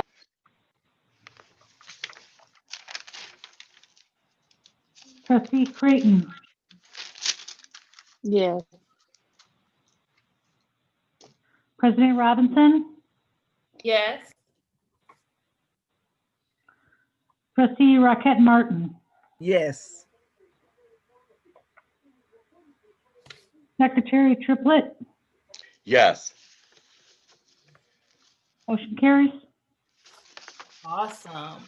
Ladies and gentlemen, I present to you your new Board of Education for this year. President Robinson, Vice President Bradley, Secretary Triplett, and Treasurer Creighton. Our agenda says that the board president shall now preside over the meeting. I was previously selected to preside, so we're just gonna move forward. And I thank the community, everyone that has remained on the line for allowing us to get our organizational meeting. Now we're gonna proceed with the remainder of our agenda. President Robinson, Yes, ma'am. do you want me to go ahead and continue taking the minutes for this meeting? Yes, ma'am. Secretary Triplett, is that okay with you? Normally, Yes, I thought we voted for her to be the recording secretary. yes, sir. for But the board. regularly, the secretary of the board does a roll call sheet, which she was doing for me because I was having to preside over the meeting. I would anticipate it might be a bit much for you to pick that up from her now. So if you're okay with her continuing that duty on your behalf, we just want to make sure that's okay with you as the secretary. I can do the roll call. Practice makes permanent. Perfect practice makes perfect. So I can do the roll call, but she can continue with the recording of the minutes if that's okay. Okay, that works for me. That's perfectly fine. Mr. Triplett, I always take the minutes, but it's the roll call. So I will, you just keep track of who says what, that's all. Okay. All right. Okay. Next up on our board business is the conflict of interest disclosure form.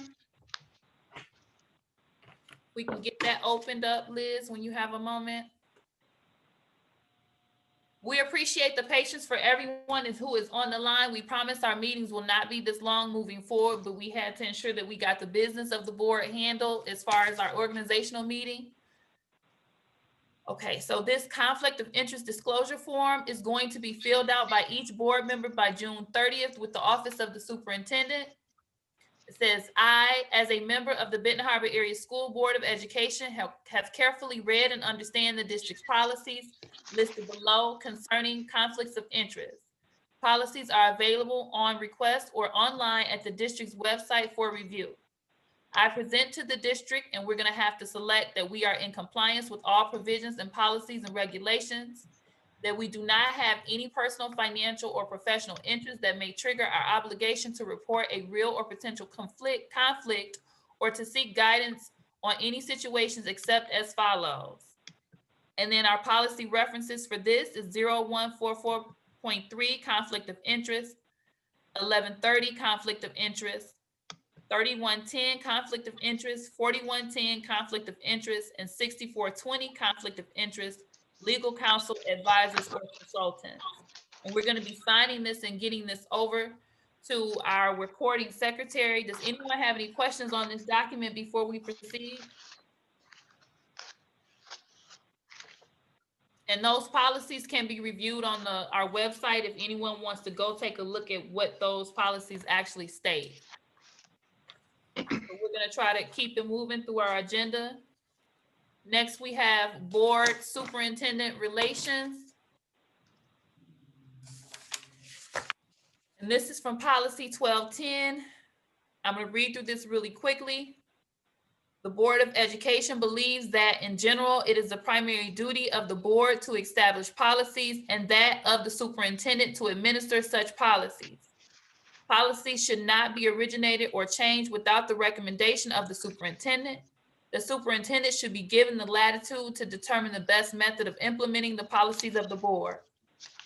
The superintendent, as the chief administrative officer of the school district, is the primary professional advisor to the board.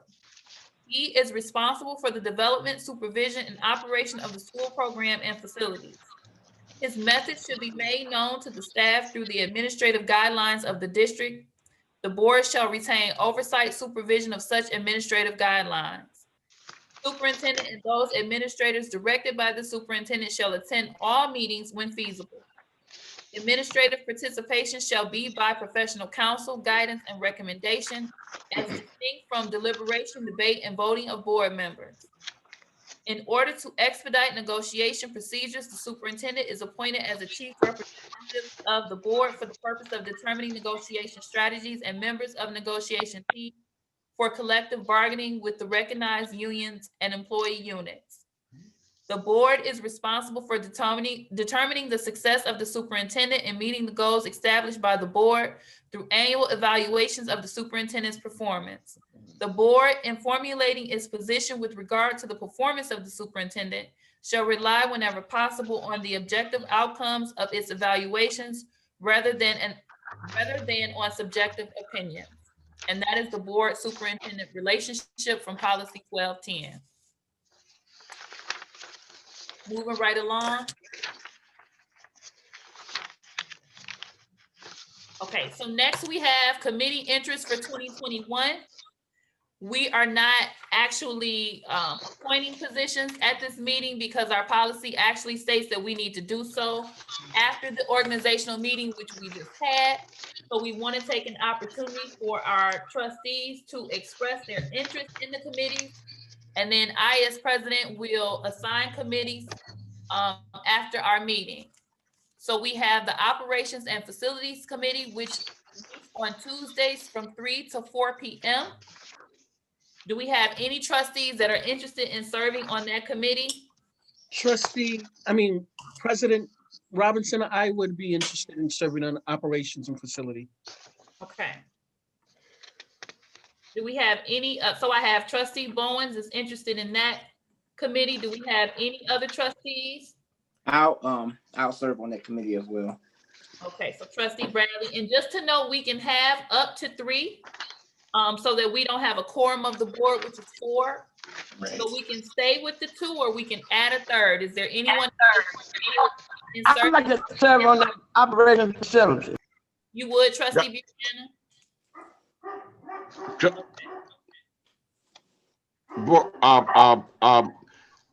President Robinson? Yes, sir. Yes, sir. So at this particular time, are you just trying to get a general idea of who would be interested, and then you go through Yes, so we can get more information, and then you identify who you feel would be a good fit for those committees? yes, sir. Okay, so I would be interested in being a part of the facility as well. And just to provide clarification, our bylaws stated that we should be assigned, the committees would be assigned as soon as possible after the organizational meeting. And so even though we've done that piece of our meeting, we want to be careful in ensuring that we are wrapping this meeting up officially before we actually designate. So we just want to get everything current. Thank you. Okay, so far we have trustee Bowens, trustee Bradley, trustee Buchanan, and trustee Triplett have expressed interest in the Operations and Facilities Committee. The next committee is the Curriculum and Special Education Committee. Do we have any trustees that would be interested in serving on that committee? It's Trustee Triplett. Go ahead. Okay, Trustee Robinson, I am interested. okay. Trustee Martin. So far we have trustees Triplett and trustee Rockette Martin. Are there any other trustees that would be interested in serving on that committee?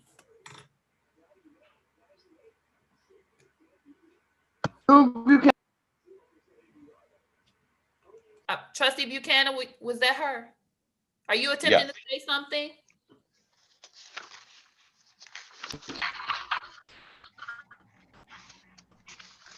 Did you have a comment, Trustee Buchanan?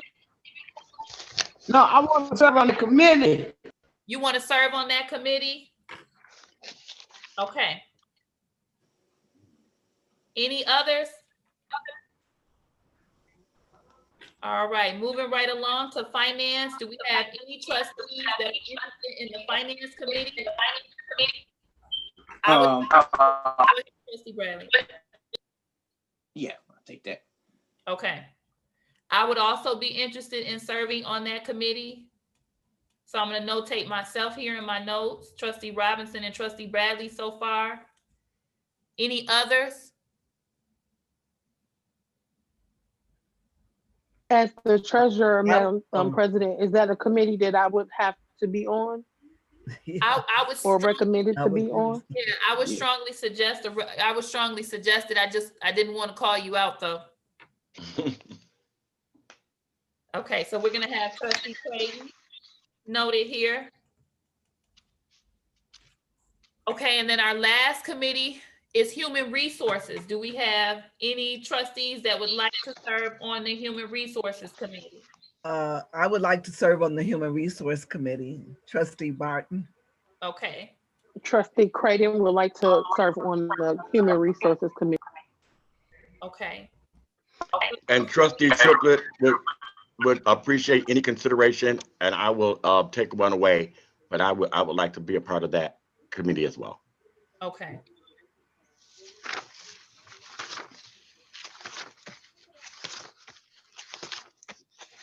Okay, are there any others? And I believe we have, everyone has volunteered for a committee. What I have in my notes is that for operations and facility, Trustee Bowens, Trustee Bradley, Trustee Buchanan, and Trustee Triplett have expressed interest. For curriculum and special education, we have Trustee Triplett, Trustee Rockette Martin, and Trustee Buchanan expressed interest. For the finance committee, we have myself, we have Trustee Bradley, Vice President Bradley, and then we have Treasurer Creighton. And then for human resources, we have Rockette Martin, Creighton, and Triplett. And I honestly think I may also be interested in human resources, but that's 4, so I'll get that figured out as well. Okay. Madam President. Yes, sir. I do not see on the agenda, is there a policy committee? Has there ever been a policy committee? Because I think one thing that is very, very important is that we be as versed as possible in policy. So that takes out individual opinions, and we'll be able to operate with integrity, fidelity, and ethically. So we actually require that our full board be part of our policy committee. And so we review our policies within the board meeting. So we require everyone be a part of that committee. All right, thank you. So thank you for that clarification, because we don't have that noted on the agenda, but that is the 5th committee and everyone is included in that committee.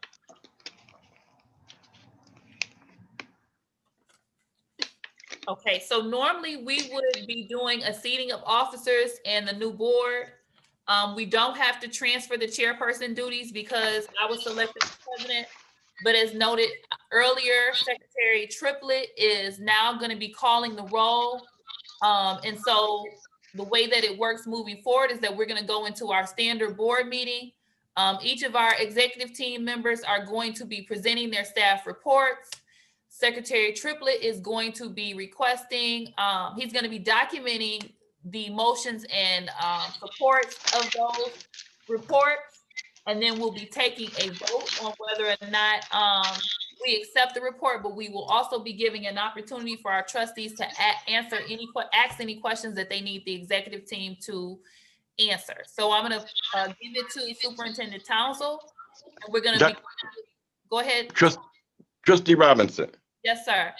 I noticed, like I said, I had an opportunity to be a part of the MASB organizational meeting workshop webinar for like 6 hours. And I noticed that I didn't see anywhere, and I don't know how we could place this on, because there's some things that we should be doing right now as we speak. I noticed that there was no place on here where we would be able to discuss first of all, is the board familiar with what we call an annual calendar? And when we're talking about an annual calendar, there are some things that happen in this district, regardless to what that happens, that should happen annually. Like this month, this is the month to celebrate a school board recognition month. Mm-hmm. And so there are things where we need to have a discussion as it relates to in our organizational meeting. I haven't seen anywhere where we talked about district goals. I haven't seen anything where we talked about, do we have a vision and a mission statement? At this particular time, being that we're in a new cycle as it relates to our superintendent, are we going to, I know that we're scheduled for a superintendent evaluation workshop on the 28th. But in this month, we're supposed to be setting goals and identifying what instrument Dr. Townsend would like for us to use, if we want to keep the same instrument that was used last year, the date for the superintendent's cycle. So like every 3 months, there are things that need to happen so that we can be on top of what it is that we're doing. And Dr. Townsend will have an opportunity to present what it is that he is doing and be able to make the necessary adjustments with our support and guidance. So those, I don't know when we would be able to do this, but as we go through, the superintendent's goal, the evaluation process, the timeline, and the communication plans for our upcoming school year, for the Board of Education, as we go, like for example, in January, we would identify the evaluation tool. In February, update our student number count. In March, progress reports on the district goals and strategic plan, review the budget, policies and procedures, approve next year's school calendar in March. In April, approve teachers' tenure candidates, non-renewal notices, approve budget amendments, and all of those different things. An informal evaluation update in April for our superintendent so that we can be in compliance. Because I think if we put this annual calendar together, then I think it'll help all of us. And I do have some documentation that I would like to share with the board. I'm not sure how to do it or how it goes into committees and what have you, but an annual for you, Madam President, if you would take into consideration and look at us possibly getting this thing to moving ASAP. Okay, so my question for you, Mr. Triplett, how do you feel about us adding that to our first item of business, or adding that to the agenda for our February work session? That sounds great, and I think it'll give me an opportunity to share these documents with you so that you can look at them. The MASB did an amazing workshop, and it also has some things, some wonderful things to even support our superintendent along the way. Because I think this, if we look at this from this perspective, I think that we'll all be the team that I think that we're designed to be and that we are capable of being. So it won't be any questions along the way, and we'll be able to move in that professional manner.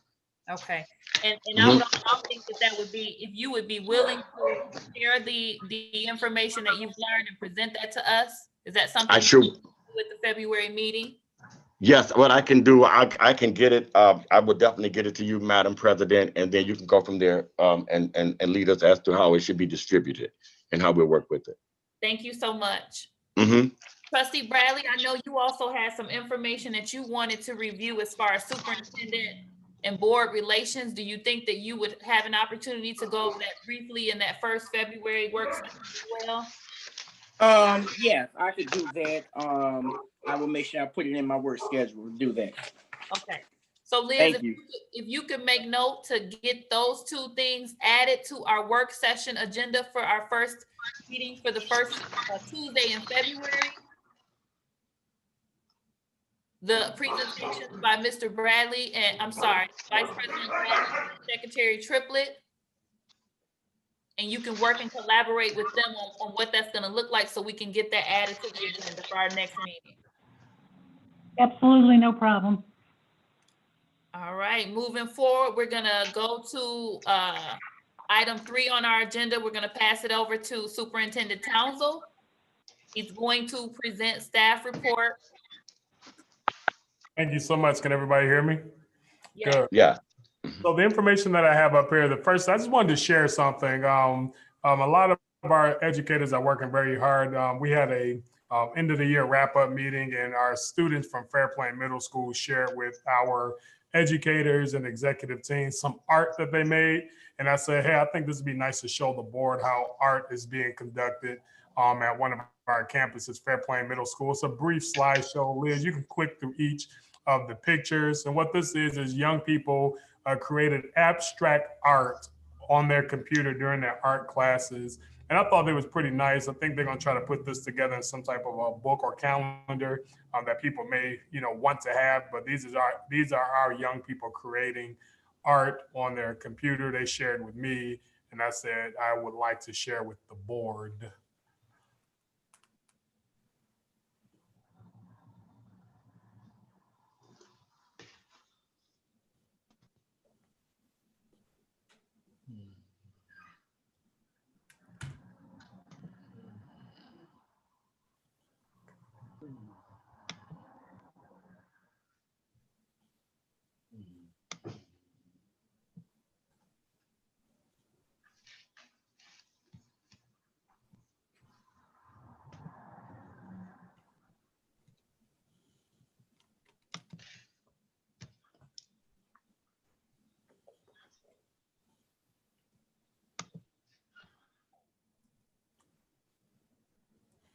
I'll make sure we email that out to board members if you just want to make some of them your backdrop, but these are art created by our young people.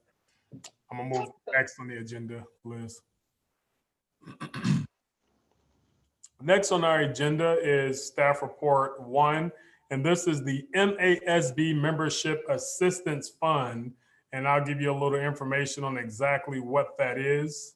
But first and foremost, the Member Assistance Fund application, this is a fund that is set up to defray costs of districts experiencing financial hardship and that see costs as a deterrent to accessing MASB services or events. The school board must apply for a 50% discount off of MASB service or workshops through board action up to $1,500. But individual board members can apply separately for 50% off training up to $250 individually. And those funds are available on a first come, first served basis. So with that said, what I'm asking is, the subject is a request of the Member Assistance Fund for Michigan Association of School Boards. The reason for board approval is this request approval is being made to help reduce the cost of training required for the board in order to perform the superintendent's evaluation tool for 2021 annual evaluation. This request could cover as much as 50% of the total cost of the program. The cost of the training is $825. Facts in analysis is it is required by MASB to have school board's approval to make a request of the Member Assistance Fund. The recommended action is that the Benton Harbor Area School Board of Education vote to approve the request to the MASB Member Assistance Fund to reduce the cost of the whole board training of the Superintendent's Evaluation Tool workshop.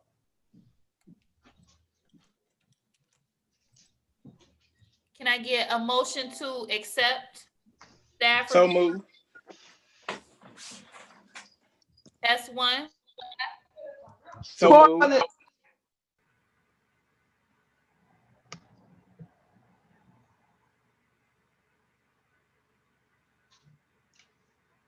President Robinson, can you hear me?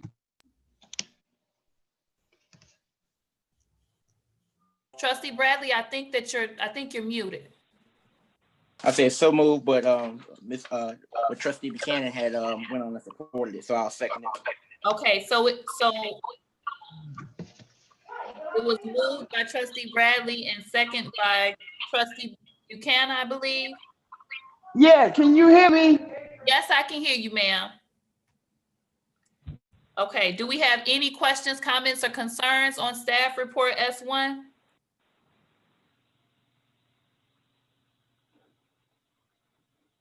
Hearing none, we're gonna proceed with the vote. Secretary Triplett? Trustee Bowens, Yes.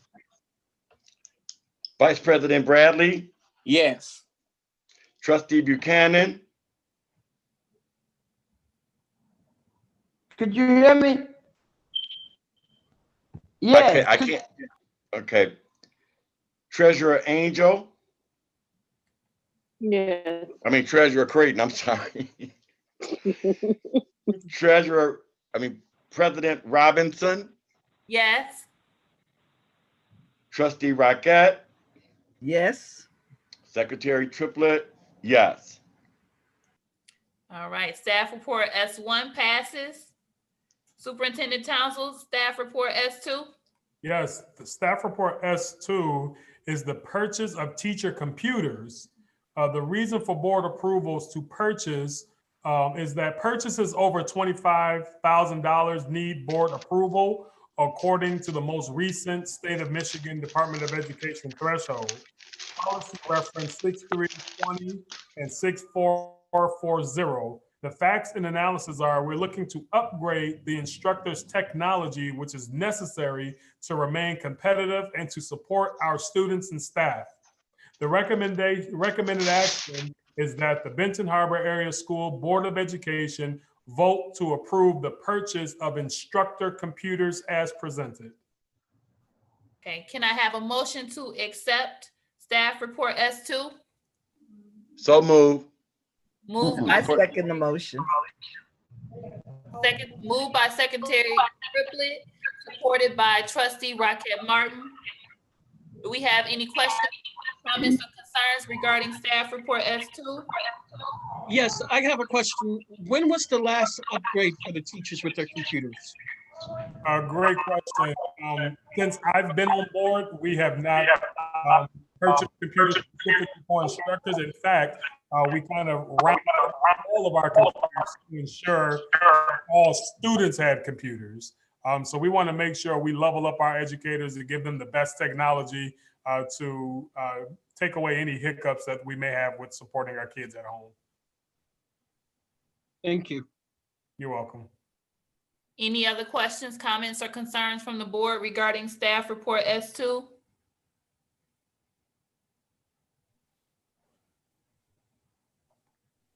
Okay, hearing none. Secretary Triplett, can you call the roll, please? Yes. Trustee Bowens, Yes.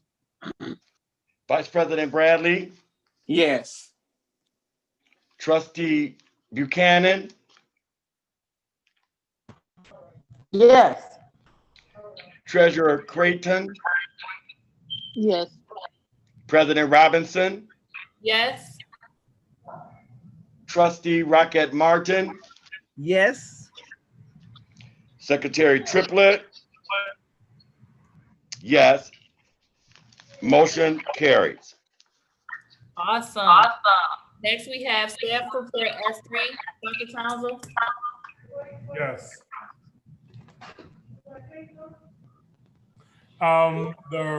This subject is the purchase of student computers. The reason for board approval is because purchases over $25,000 need board approval according to the most recent State of Department of Education threshold. The purchase is for 200 HP Chromebooks for students, The cost is $57,148. And the funding source is our ESSERF, ESSERF Education Equity Fund. No general fund is being used. The fact and analysis is to upgrade our students' technology is necessary to remain competitive and to support our students and staff. The recommended action is that the board, Benton Harbor Area Schools Board of Education vote to approve the purchase of student computers as presented. Thank you. Can I have a motion to accept staff report S3? I make a motion to accept staff report S3.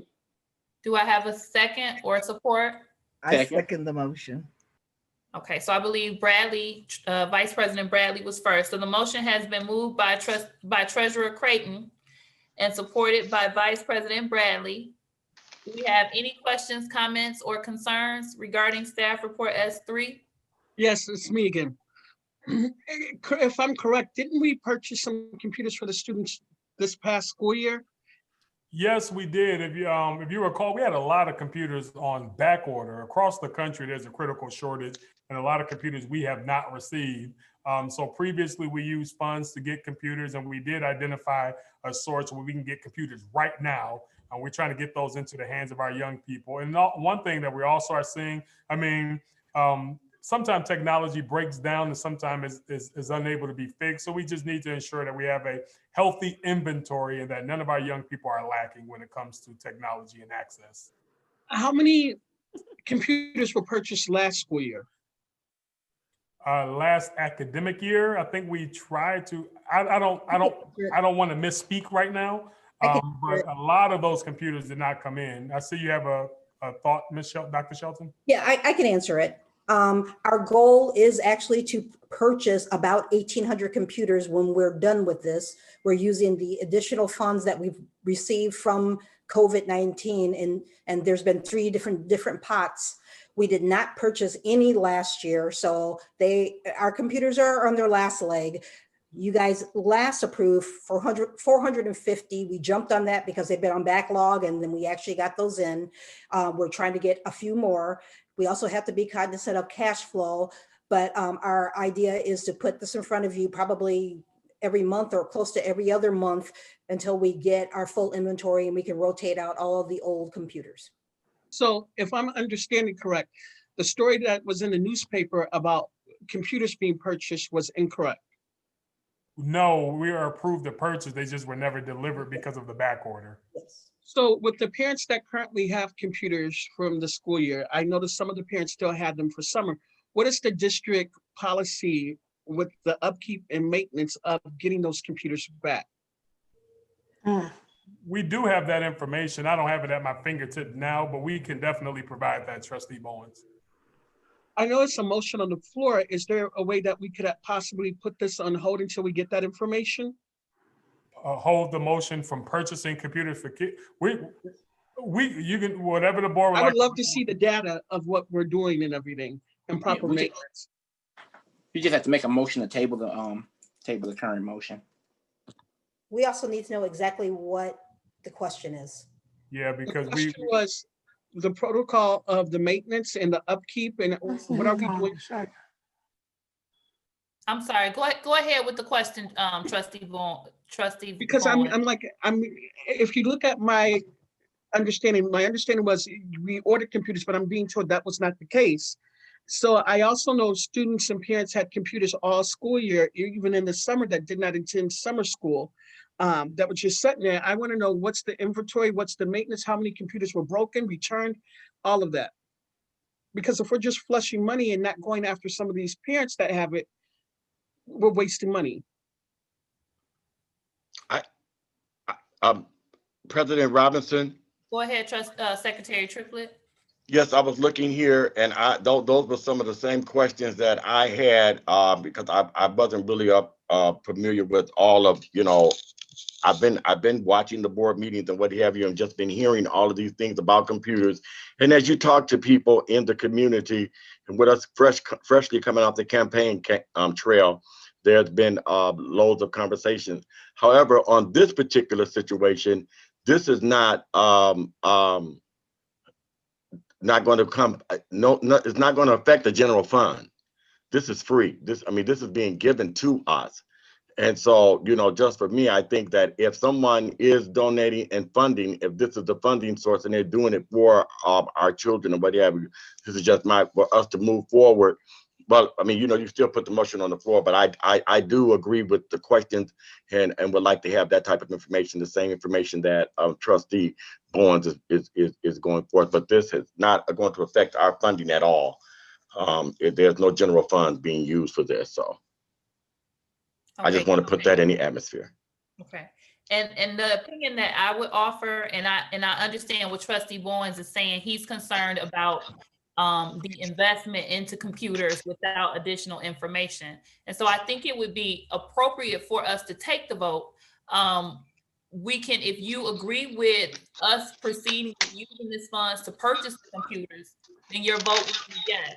If you disagree with the purchase of these computers at this particular time, your vote would be no, and we can proceed and move forward with the vote. But I do think regardless of which way the outcome of the vote, whatever the outcome of that particular vote is, we still need to ensure we get the questions answered that Trustee Bowens has.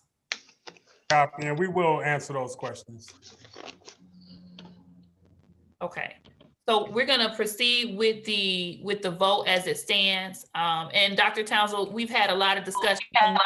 Remind us of what exactly we are voting on. Can you read that last part again, the recommended action? Yes. The recommended action. It's breaking up. Can we have everyone mute? I'll go ahead and mute as well. Trustee Bowens, if you're not muted, can you mute as well? Testing. Good. Thumbs up, Trustee Robinson. Take it from the top. The facts and analysis is to upgrade students' technology as necessary to remain competitive and to support our students and staff. The recommended action is that the Benton Harbor Area Schools Board of Education vote to approve the purchase of student computers as presented. Okay, so we're gonna go ahead and proceed with the vote. Again, if you approve the purchase of these computers, your vote would be yes. If you disagree at this time with the purchase of the computers, then your vote would be no. Secretary Triplett, can you please call the roll?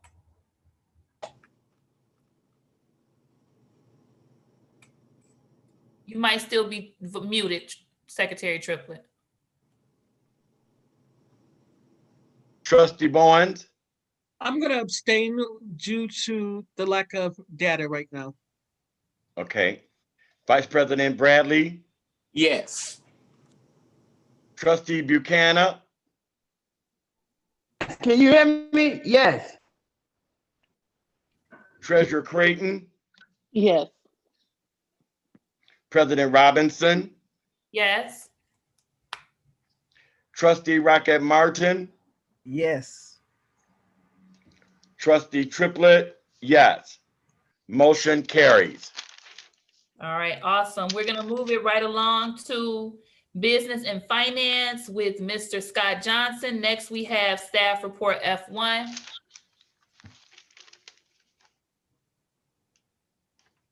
Thank you. This is the monthly financial reports. Reason for board consideration is that a set of financial reports is provided to the Board of Education each month. Facts analysis. This evening, it's recommended that payments for all of the district's funds be approved for November 2020. Policy reference is 6470, payment of claims. The recommended action is that the Benton Harbor Area Schools Board of Education votes to approve the November 2020 payments for the funds as listed below. Okay, can I have a motion on the floor to accept staff report F1? So moved. Moved by Secretary Triplett. Do we have a support? I second. Supported by Trustee Rocket Martin. Do we have any questions, comments, or concerns regarding staff report F1? All right, hearing none, we're gonna proceed. Secretary Triplett, can you please call the roll? Trustee Bowens? Yes. Vice President Bradley, Yes. Trustee Buchanan,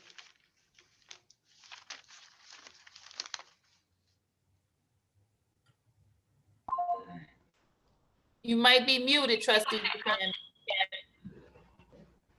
Okay.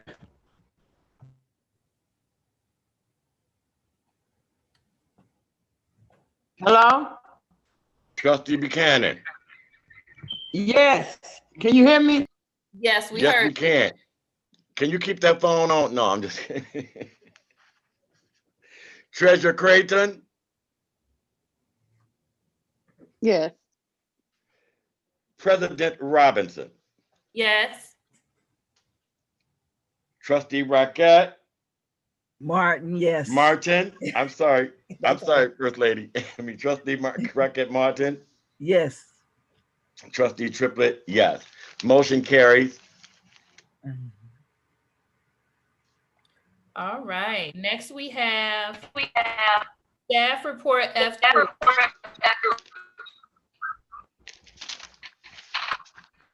Thank you. This is the winter budget revision. Mr. Johnson, you're muted. Thank you. This is the winter budget revision for board consideration. The general fund budget has been revised to reflect updated revenue and expenditure estimates for the 2020-21 fiscal year. Facts analysis, the proposed budget revision reflects the unaudited fall 2020 enrollment data, updated staffing and wage and benefit amounts, many grant account updates, and other revisions to reflect budgetary data obtained that was obtained after the budget was adopted back in June. In fact, nearly 1,300 accounts have been updated in the budget revision. Policy reference is policy 6220, budget preparation, and policy 6231, budget implementation. The recommended action is that the Ben Harbor Area Schools Board of Education votes to approve as presented the general appropriations resolution authorizing the 2021 general fund winter budget revision.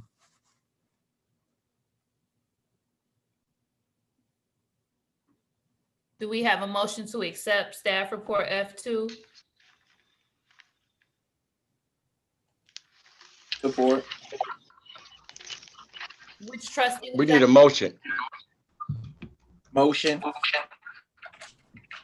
So move. Okay. And is there support? Support, I'm sorry.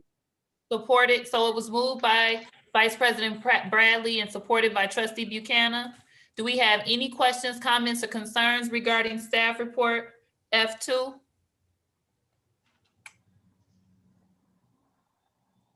All right, hearing none, we're going to proceed with the vote. Secretary Triplett, can you please call the roll? Trustee Bowens, Yes. Vice President Bradley, Yes.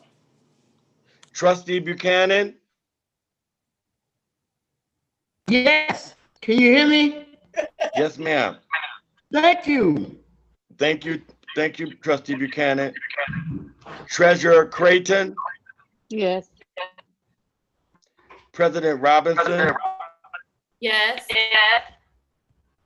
Trustee Rocket Martin, Yes. Secretary Triplett, yes. Motion carries. Awesome. Next, we have staff report F3. Thank you. This is the Enhanced Deficit Elimination Plan. The reason for board consideration, the Michigan Department of of Treasury requires periodic updating of the district's Enhanced Deficit Elimination Plan, also called EDEP for short. Facts analysis, the state of Michigan requires school districts that are in deficit to file one of two types of deficit elimination plans with the state. Districts that expect to recover from their deficit in a relatively short time are required to periodically submit a deficit elimination plan. Districts like Ben Harbor Area Schools, though, that expect to require a longer period of time to recover from their deficit are instead required to file an enhanced deficit elimination plan that extends over a longer period of time than the deficit elimination plan. The proposed EDEP includes multiple tabs near the bottom. The second tab, entitled EDEP Report, shows the projected revenue and expenditures each year over the next several years. The third tab, entitled EDEP Narrative, includes summary information regarding each fiscal year's revenue and expenditure projections. There's no policy reference. Recommended action is that the Benton Harbor Area Schools Board of Education votes to approve as presented the updated enhanced deficit elimination plan. Okay, can I have a motion to accept staff report F3? So moved. Moved by Support. Secretary Triplett and supported by, I believe that was Trustee Brad, Vice President Brad.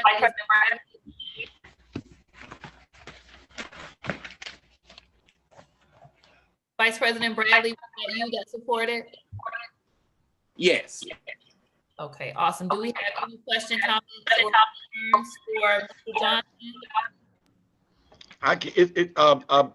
President Robinson, I just would like to, I don't know how this works or what have you, but I would like to definitely get an opportunity to get an understanding of this deficit elimination plan with Mr. Johnson. And I think that he's doing an absolutely amazing job. So I don't know what the protocol is or how just to get an understanding in layman's terms as well moving forward.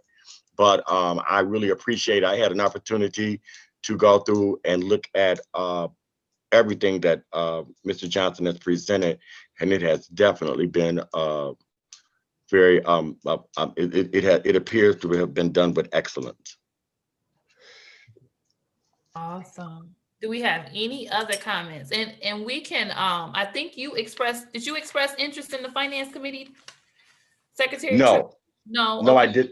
I did not. So, Mr. Johnson, you want to make sure that we can get that, additional information to the board so we can have a better understanding of that plan.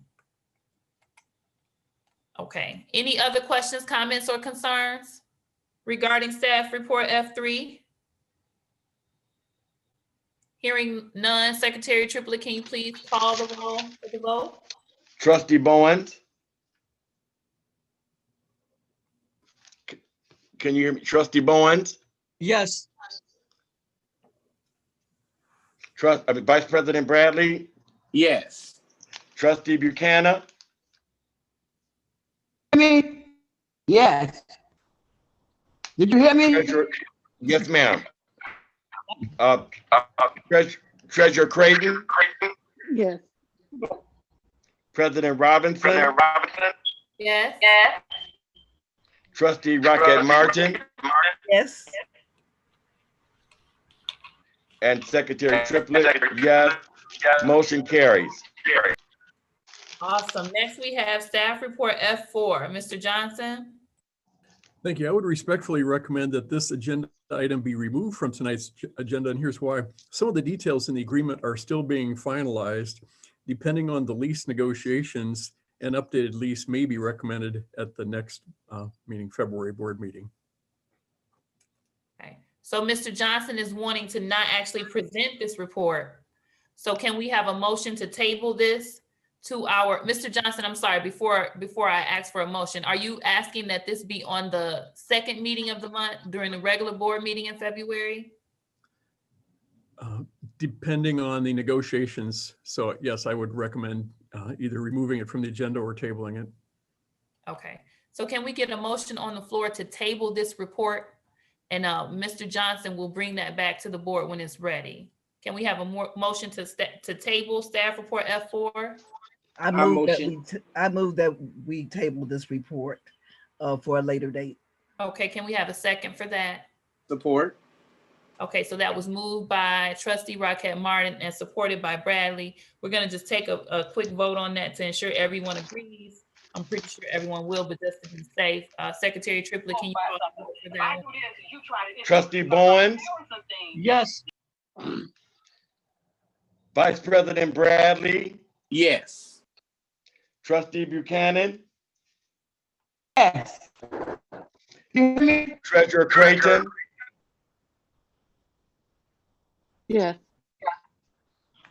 President Robinson? Yes. Trustee Rocket? Yes. Martin? And Secretary Triplett, yes. Motion carried. Awesome. So we're going to be tabling staff report F4. We're not going to specify the meeting. Mr. Johnson will bring that back before the board when it's ready. We're going to move forward. We appreciate the patience of the board. We promise our meeting is long moving forward.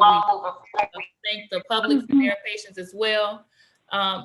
Ms. Gail, are you ready to present staff report number H1? I am. Submitting. Excuse me, Ms. Gale, before you start, Trustee Creighton got kicked off, just so you know, she's going to come back in. Okay. You can go ahead and start. Or should I proceed? Trustee Creighton, are you back on yet? Can we see this report any larger? I'm going to put it up for you, just a second. Okay. Thank you. I'm back. Thanks. Okay, she's back. Okay. Submitting for board consideration to approve the employment of the staff in accordance with the revised school code and other general laws of Michigan. Rita I can't hear her that well. Okay. Mr. Triplett, can you hear me now? Yes, I can. Okay. Submitting for board consideration to approve the employment of staff in accordance with the revised school code and other general laws of Michigan. Rita CA, 5th grade teacher at FPE. Jennifer Bourne, teacher in training, 2nd grade at Martin Luther King Jr. Elementary. Amy Story, teacher in training, art at Martin Luther King Jr. Elementary School. Recommended action that the Benton Harbor Area Schools Board of Education vote to approve the employment of the aforementioned staff. All right. Can I have a motion to accept staff report H1? Do we have any discussion? Yep. After you accept it, then we'll have the discussion and we'll vote on it. Okay, I'm sorry. So move. Okay. Do we have a second? Support. Okay, so it was moved by Secretary Triplett and supported by, I believe that was Vice President Bradley. Are there any questions, comments, or concerns before we take the vote? And you can proceed with your questions, Secretary Triplett. Ms. Garvin, could you move that up a little bit? I can't see the names on there. Right there, that'll be fine. When I looked at this in the document earlier before these other names were added to, I saw the one with Rita CA on there, and the document specifically said that she was shifting from one position to the next position, to another position. And so I just wanted to get a little clarification on that because that was the first thing that I saw that was presented in there. And also TNT, could I get some information on what a TNT is? I know it's a teacher in training, so how does that look? Are they working towards certification? Are they certified teachers, or are they, what are TNTs? So teacher in training program is a part of our growing our own initiative that we have instituted in the district, where we are able to employ those who are actively working towards their teaching certificate. There are several branches of that program. Typically, teachers in training would be allowed to stay in the program for about 3 years, which would give them time to complete their certification and become fully credentialed. What was the other part of, yes, as far as Ms. CA, this is a new position for her. She's still serving as a part-time FAPE teacher on an hourly basis or on as needed basis at the district. You said she's serving as a what? I can't hear you. FAPE teacher in the special education department on as needed basis. Okay, so the FPE, that's not Fair Plain East then, right? It is Fair Plain East Elementary. That is the building that she's at. She's now a regular 5th grade teacher, or is she still working in the special education with the way that you just explained it? That's correct. She's now a regular 5th grade teacher in addition to her duties as a FAPE teacher, FAPE teacher in the special education department. That is a part-time position on an hourly basis on as needed basis. Okay, I have one more question. These teachers in training, so they have up to 3 years to become certified. Do we have any type of agreement that once they become certified, that they will be committed to our district for a certain amount of years thereafter? Or are they just going to go through and be and teach and be in training, and then once they get their certificates or what have you, then they go on? Do we have any type of thing in place for those people? So that's actually a good question. We do, and I can share details with the Human Resources Committee, and I know you're interested in that. Depending on the level that the district helps them obtain the certification, that is what the contractual agreement is dependent on. I should say that teachers in training are fully permitted to be in classrooms and teach. Okay, so yeah, that's just a concern or a question, because you're here training over our children, and then once you get trained and become good, then you leave us and we got to start all over again with a new group of teachers in training or not. So that was my question. So thank you for that. Sure. Mm-hmm. Do we have any other questions, comments, or concerns regarding staff report H1? Yes, one of those employees I thought retired, and Yes. now they're coming back. Is this a special incentive or a program that we have? So It's like, oh, go ahead. no, I'm just making sure. Is it repeating the cycle? 1 minute you're employed, then you're retired, then you're back part-time. Now we're putting you in another position. It's just a lot of switcheroo or whatever. So we are experiencing a high turnover at our district, and also we are struggling with recruitment. We have made great strides in the last 2 years, and I'm happy to share this in much more detail in the Human Resources Committee. As far as retirees, we do have 3, or it may be 4 actually, retirees with full-time positions at the district, and they have all been designated by the state as critical shortage. The state of Michigan has recognized the difficulties in hiring and recruiting teachers. This is across the state. This is and nationally, actually. And this is one of the initiatives that the state has allowed for retired teachers to teach full-time as fully credentialed teachers with full contracts while they're still retired if their position is designated on the critical shortage list. Okay, thank you. Here's my next question then. How many vacancies in the teaching roles do we have? So right now we have 2 vacancies, and they're both at Martin Luther King Jr. Elementary School. And this is in the middle of the year. Okay. All right, thank you. That's right. Okay, any other questions, comments, or concerns regarding staff report H1? All right, hearing none, we're going to proceed with the vote. Secretary Triplett, can you please call the roll? Trustee Bowens, Yes. Vice President Bradley, Yes. Trustee Buchanan, Trustee Buchanan had an emergency and had to exit the meeting. all right, thank you. Treasurer Creighton. Treasurer Creighton. Yes, I'm sorry. I was trying to unmute. President Robinson. Yes. Trustee Rocket Martin. Yes. Secretary Triplett. Yes. Motion carries. Okay, and Liz, we want to make sure we note in the vote that Treasurer Buchanan had to exit at 8:10 and therefore is not present for votes concerning H1 and beyond. We're going to move it along to staff report H2. Submitting for a board consideration to accept the resignation of the following staff. Lauren Ms. Mitchell. Gill, can you hold your mic up to your mouth for us? Thank you. Sorry. Submitting for board consideration to accept the resignation of the following staff. I apologize. I just noticed that the report was pasted from the previous board meeting. This is actually a resignation. Lauren Mitchell, academic interventionist, effective date January 8th.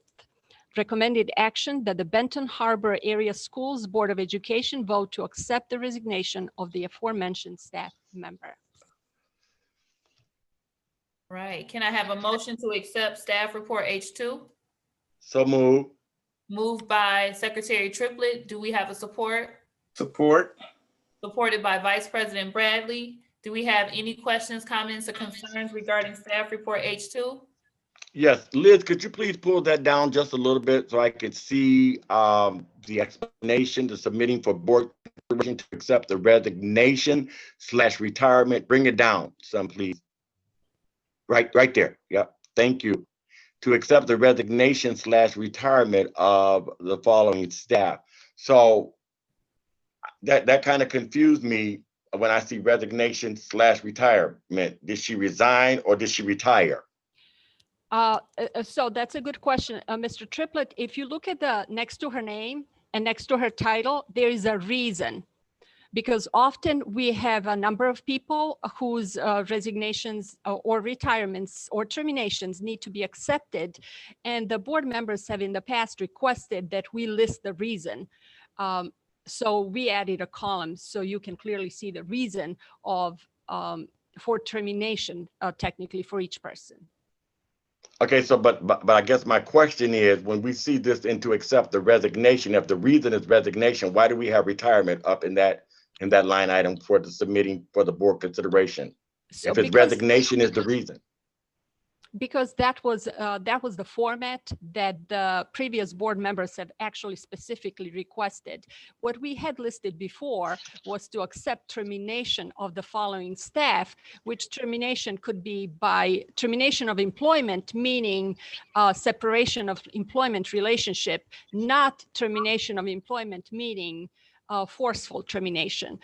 Some people did not like that term termination, so they asked to put resignation retirement to be an all-encompassing term. We can change it if that would be helpful to you. That would. So she didn't retire, she resigned. She resigned. It says right next to her name. Yeah, Academic she resigned. intervention. That's right. All right, thank you. Also, Secretary Triplett, sometimes we have multiple people that are listed within that same report. So some have resigned, some have retired. Right. And sometimes it's multiple people listed, so they'll do that standard subject for everyone, and then within the resignation section, we have it explicitly noted which one applies. Yeah, I just confused when I was reviewing. I'm sorry, Madam President. I just got confused. I didn't know, did she resign or did she retire? Since it's only one person, I was thinking that she actually resigned, because if you put retirement in there, if she retired, then there's some benefits or some things that go along with it. But if she resigned, then those benefits don't go to her. Okay. So that was just my question. Okay. All righty. Do we have any other questions, comments, or concerns or clarifications for report H2?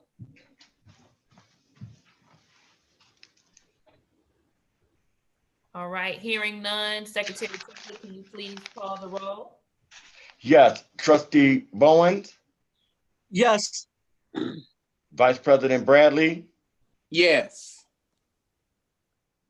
Trustee Buchanan is exited. Treasurer Creighton. Yes. President Robinson. Yes. Trustee Rockette Martin. Yes. Secretary Triplett, yes. Motion carries. Awesome. Moving right along to teaching and learning, Dr. Shelton. We're ready when you are. Okay, good evening. I'm going to try to go as quickly as possible, but please stop me and for any explanation, particularly to new board members. I'd like to start out my presentations by always trying to answer questions. And I believe President Robinson, congratulations, that you did ask a question about comparing some of our data with students that are virtual, et cetera, et cetera. So that's a very hard ask, because now we have to try to figure out what other schools are doing, but there is a tool out there that anyone has access to. And so I did put it here. Liz, if you, yes, please. It's My School Data. You do not have to have an account.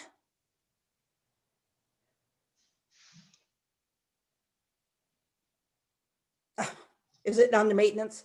Okay, that's okay. It's fine. If you go to the top, Liz, where it says down, where it says dashboards and education focus, it's the very first one. Click on there. And trustees, go back to that. Okay, that's fine. You're fine. That's okay. You're down in the text and look for extended COVID-19 learning plan dashboard. They just put this up. You can go there, and I don't know if it's coming up. Is something coming up? Did you click on it? Yeah, there we go.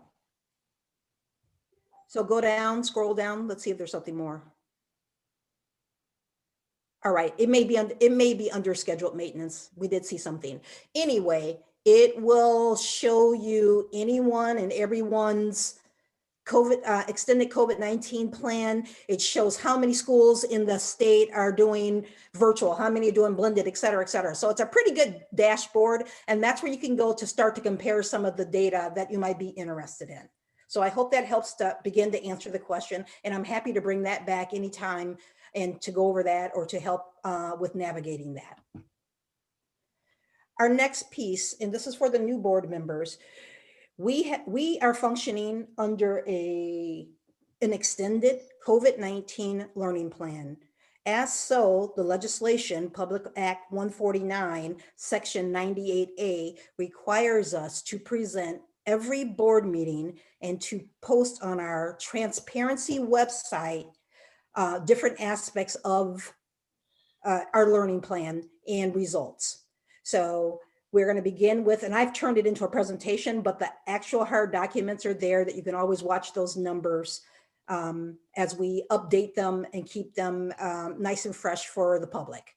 So go ahead, Liz. We always look at the progress, educational progress goals. We look at weekly interaction rates, and then we look at and reconfirm in the end the instructional delivery method. Go ahead, Liz. We do not have new information on NWEA because this is actually now the month, part of the month that we are now going to be testing for the second time this year, which gives us more data. So you see there that our window opens up for K-8 on the 18th, and it's actually the 19th because the 18th is a holiday. We have already currently opened the high school to the 22nd. And then I just listed some of the other exam times. Go ahead. One more, go ahead. Wrong direction. Okay, go ahead, one more, please. I'm gonna save a little time. I did want to share with you that we have a balanced assessment system. And a balanced assessment system means you have summative, interim, and formative assessments in place. This is one of our formative assessments, and it's really called a progress monitor. So for our math, we did do some testing in the fall, and we have done retesting, and we will continue to do testing in a cycle from 4 to 6 weeks. But it was just to give you a snapshot of some of the testing that we're doing that helps to inform our instruction and to form some of our intervention groups. You can go ahead and click through. There's like 8 slides of that is available to you to look at. Keep going, please. Thank you. Our weekly interaction rates, since the last time we met, we are looking at right before Christmas break and then this past week. And that is our virtual two-way communication and our virtual present attendance. And go one more. And our instructional delivery for right now, at this board meeting, we have to say there is no change from the last board meeting. However, we do know that we are returning face-to-face on the 19th. So the February board meeting, you will see that we did do a change and we have to certify that change with the state. That's it.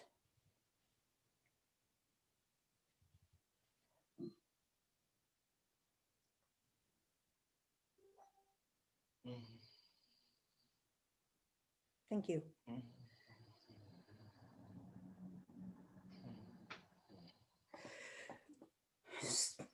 Reason for board consideration. On August 20th, 2020, Governor Whitmer signed House Bill 5913 into law as Public Act 149, Section 98A, in Public Act 149. Section 98A states that in order to receive state aid for 2020-2021, districts must provide for instruction under an extended COVID learning plan that has been approved by an intermediate school district or authorizing body. The plan must be reconfirmed each month at the monthly meeting of the school board. Facts and analysis. In policy 0122, board powers, the board has the responsibility to the performance of any function related to the operation of the district in the interests of public elementary and secondary education in the district, including educating students, providing for the safety and welfare of students while at school or at school-sponsored activities or while en route to or from school or school-related a school-sponsored activity. Policy reference Michigan Public Act 149, Section 98A. Recommended action that Benton Harbor Area Schools Board of Education reconfirm there is no modification to the instructional delivery in the COVID-19 extended learning plan. Okay, can I have a motion to accept staff report T1? I'll put the motion on, but I do have some discussion questions on this. Okay, so I'll come back to you once we get there. Is there a support or second? Second. Okay, so it has been moved by trustee Bowens and supported by Vice President Bradley. Trustee Bowens, you can proceed with your comments. Okay, I'm confused. I think I heard you say that the high school is going to be open in January. No. Okay, maybe I'm hearing things. So when does the high school open back up? Well, there's no school that's closed, so I'm not sure what your question is. Okay, when do the kids come back to the high school for in-person learning? So for face-to-face learning at the high school, that model has been virtual all year long. We are working on a plan to bring them back the last quarter face-to-face. Do you think that last quarter is going to be effective, or we're going to have a learning gap, or with our students that are doing virtual, lacking face-to-face like other districts? I know they have the option of face-to-face and other. I know this was decided last year, but I'm worried about the educational gap because I feel like we're going to be setting our kids up for failure. So I can only respond by saying that dealing with COVID-19 has affected everyone, will affect everyone across the board. If anyone, the high school kids have the better chance at learning in a virtual setting. And I did send an email requesting some of that data to see the film because a parent reached out to me and their student had 159 assignments overdue. And I just feel like we're passing the buck on our students and we cannot play with our future with our students. And I'm very worried, even on March 22nd, when we come back, we're going to be pushing these kids down the system, setting them up for failure. And that's something that I cannot allow to happen. And I'm just very worried. And I know COVID affects everyone. I had COVID, I went without pay. And I know these other school districts are dealing with COVID, but they also had person-to-person learning all school year. It's just interesting to see it. And I'm waiting to see how it plays out. That's all. Now I have a question as well. Go ahead, Treasurer Creighton. Thank you. I guess my question was to follow up with what Trustee Bowens was asking. And then also, does this new recommendation take into consideration the governor's new orders about coming up with a plan? I know that it doesn't have to actually happen, but a plan to go back to face-to-face. And so I just wonder if you can kind of speak to us a little bit, if you can, about, if that's been a conversation or not. So I'm not sure if I understand your question. So if you could repeat. Okay. Well, the MSAB sent us an email saying that Governor Whitmer and her staff encourage Michigan school districts to offer face-to-face learning option by no later than March 1st, 2021. Okay. And so I'm just wondering where you guys are with that. And is that included in this plan? Because I guess that January 19th date is confusing. That's what I was gonna notate too. There's a January 19th date that was on the PowerPoint that says face-to-face. I think that is what is throwing. Absolutely. I'm happy to step in. So that was for our K-8. Remember, our K-8 always had an in-person virtual option. After Thanksgiving break, we went 100% virtual up until January 19th. So we're returning back in person with that option for K-8. We have always been completely virtual at the high school level. And in fact, prior to our Christmas break as an executive cabinet, we talked about options of bringing our secondary students, high school students back onto the campus. We have not worked out the specific details yet, but we are in conversation of how do we get our high school students back in the school. And I do agree with you, Trustee Bowens. There will be something called the COVID-19 slide with regards to academic achievement. That's going to happen. That's why they suspended the standardized assessments, because there's no way that we can show an increase in when I say we, I'm talking about districts across the state. Academic achievement increase is not expected to happen across the state. So that is a concern of ours, but I am confident that we'll put the best plan together possible with our faculty input, family input, student input, to safely bring our high school students back into school. I told my team, I said, hey, there's no way we can get through an academic year and our high school students do not touch the high school. So that's been in work prior to January's board meeting. We don't have specific details, but we will iron that out and get that information out. I'll be looking for that because I'm very worried on March 22nd. I don't want it to be the first day of school like it would be in the fall, a complete disaster, and it would be a public relations nightmare. But I'm also, like you said, it's going to be an academic slide, and I'm worried about our children. You know, the statistics say our children are already behind, and if we're going to continue to pass them, we're part of setting our children up for failure, and I can't allow that and sleep at night thinking it's okay because of COVID-19. Yes, sir. Trustee Creighton, I did go back and review, and I apologize. I did have the sentence in there just said January 18th or 19th. It should have said K-8 returning to face-to-face on January 19th. I can't really see the document because it's kind of like stuck. So is this in the actual resolution, those dates, or that information, or is it back in the slide? It was in, it's in the PowerPoint. The PowerPoint, yes. Okay. Okay, do we have any additional questions? And Ms. Creighton, I know that you were asking how, if they were considering the governor's recent orders or recommendations to return, I believe in March, if that was being considered, was your question, do you feel like your question was answered? I think Dr. Townsend may have answered it, but I want to ensure from your point of view, do you have any further questions? Well, I just wondered, well, I guess I was asking that because on here it was stating an actual signed bill, but I know that it was another signed bill. So I just wondered why it referenced one signed bill and not the most updated one. And so that was my question. But Dr. Townsend did say that they're going to work towards coming up with a plan. I just don't want, us to wait and be, if we have time to think about it and to discuss it, I just don't want that to be something that, I know that this is the beginning of a new semester coming up. And so I just wondered if that was something that was being talked about or planned even before, but this is a bill and it is mandatory. So I just wondered what, where they were with that. Yes, ma'am. And we started talking about that in December, but I can't wait to update you all, but we were gonna have our young people back in school. That's been my hope from day one. Unfortunately, this has been our situation, but we'll be better. But to be clear, we have been face-to-face all year long, except for this small little stint, K-8. Yeah.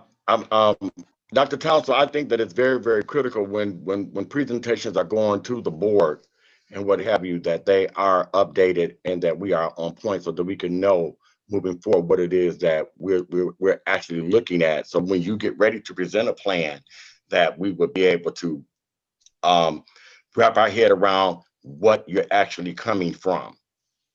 Yes, sir. Thank you. And then also to note, Dr. Shelton is required to present this information to us each month. And each month she presents where she is, whether she's making any adjustments. And each month we have to accept her extended learning plan. So it'll be something that we address in each month in our monthly meetings as well.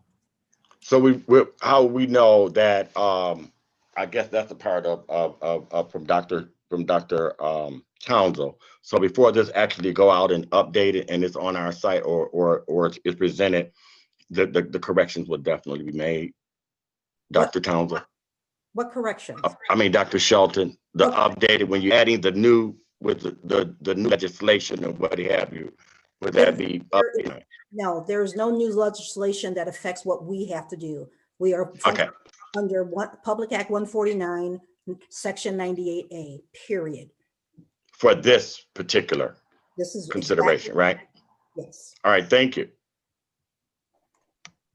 Okay, do we have any other questions, comments, or concerns regarding staff report T1? Okay, hearing none, we're gonna proceed with the vote. Secretary Triplett, can you please call? Trustee Bowen. Trustee Yes. Bowen. Okay. Yes. Vice President Bradley. Yes. Treasurer Creighton. Yes. President Robinson. Yes. Trustee Rocket Martin. Yes. Secretary Triplett, yes. Motion carries. Awesome. Dr. Shelton, you have more information?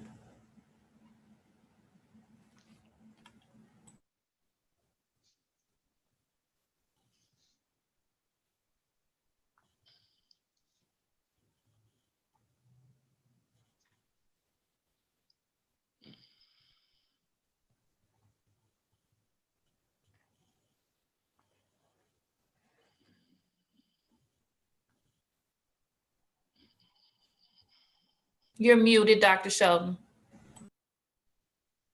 Sorry, Liz, can you take that down? We can't go there yet. President Robinson has to open up for public comment.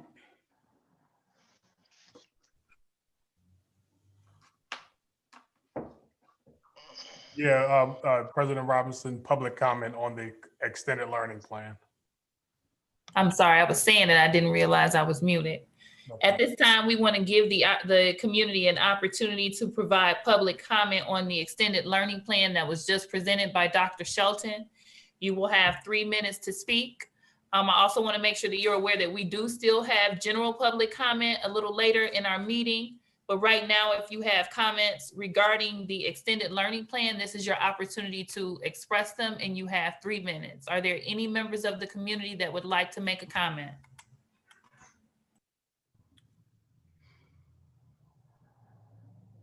Yes, I would like to make a comment, President Robinson.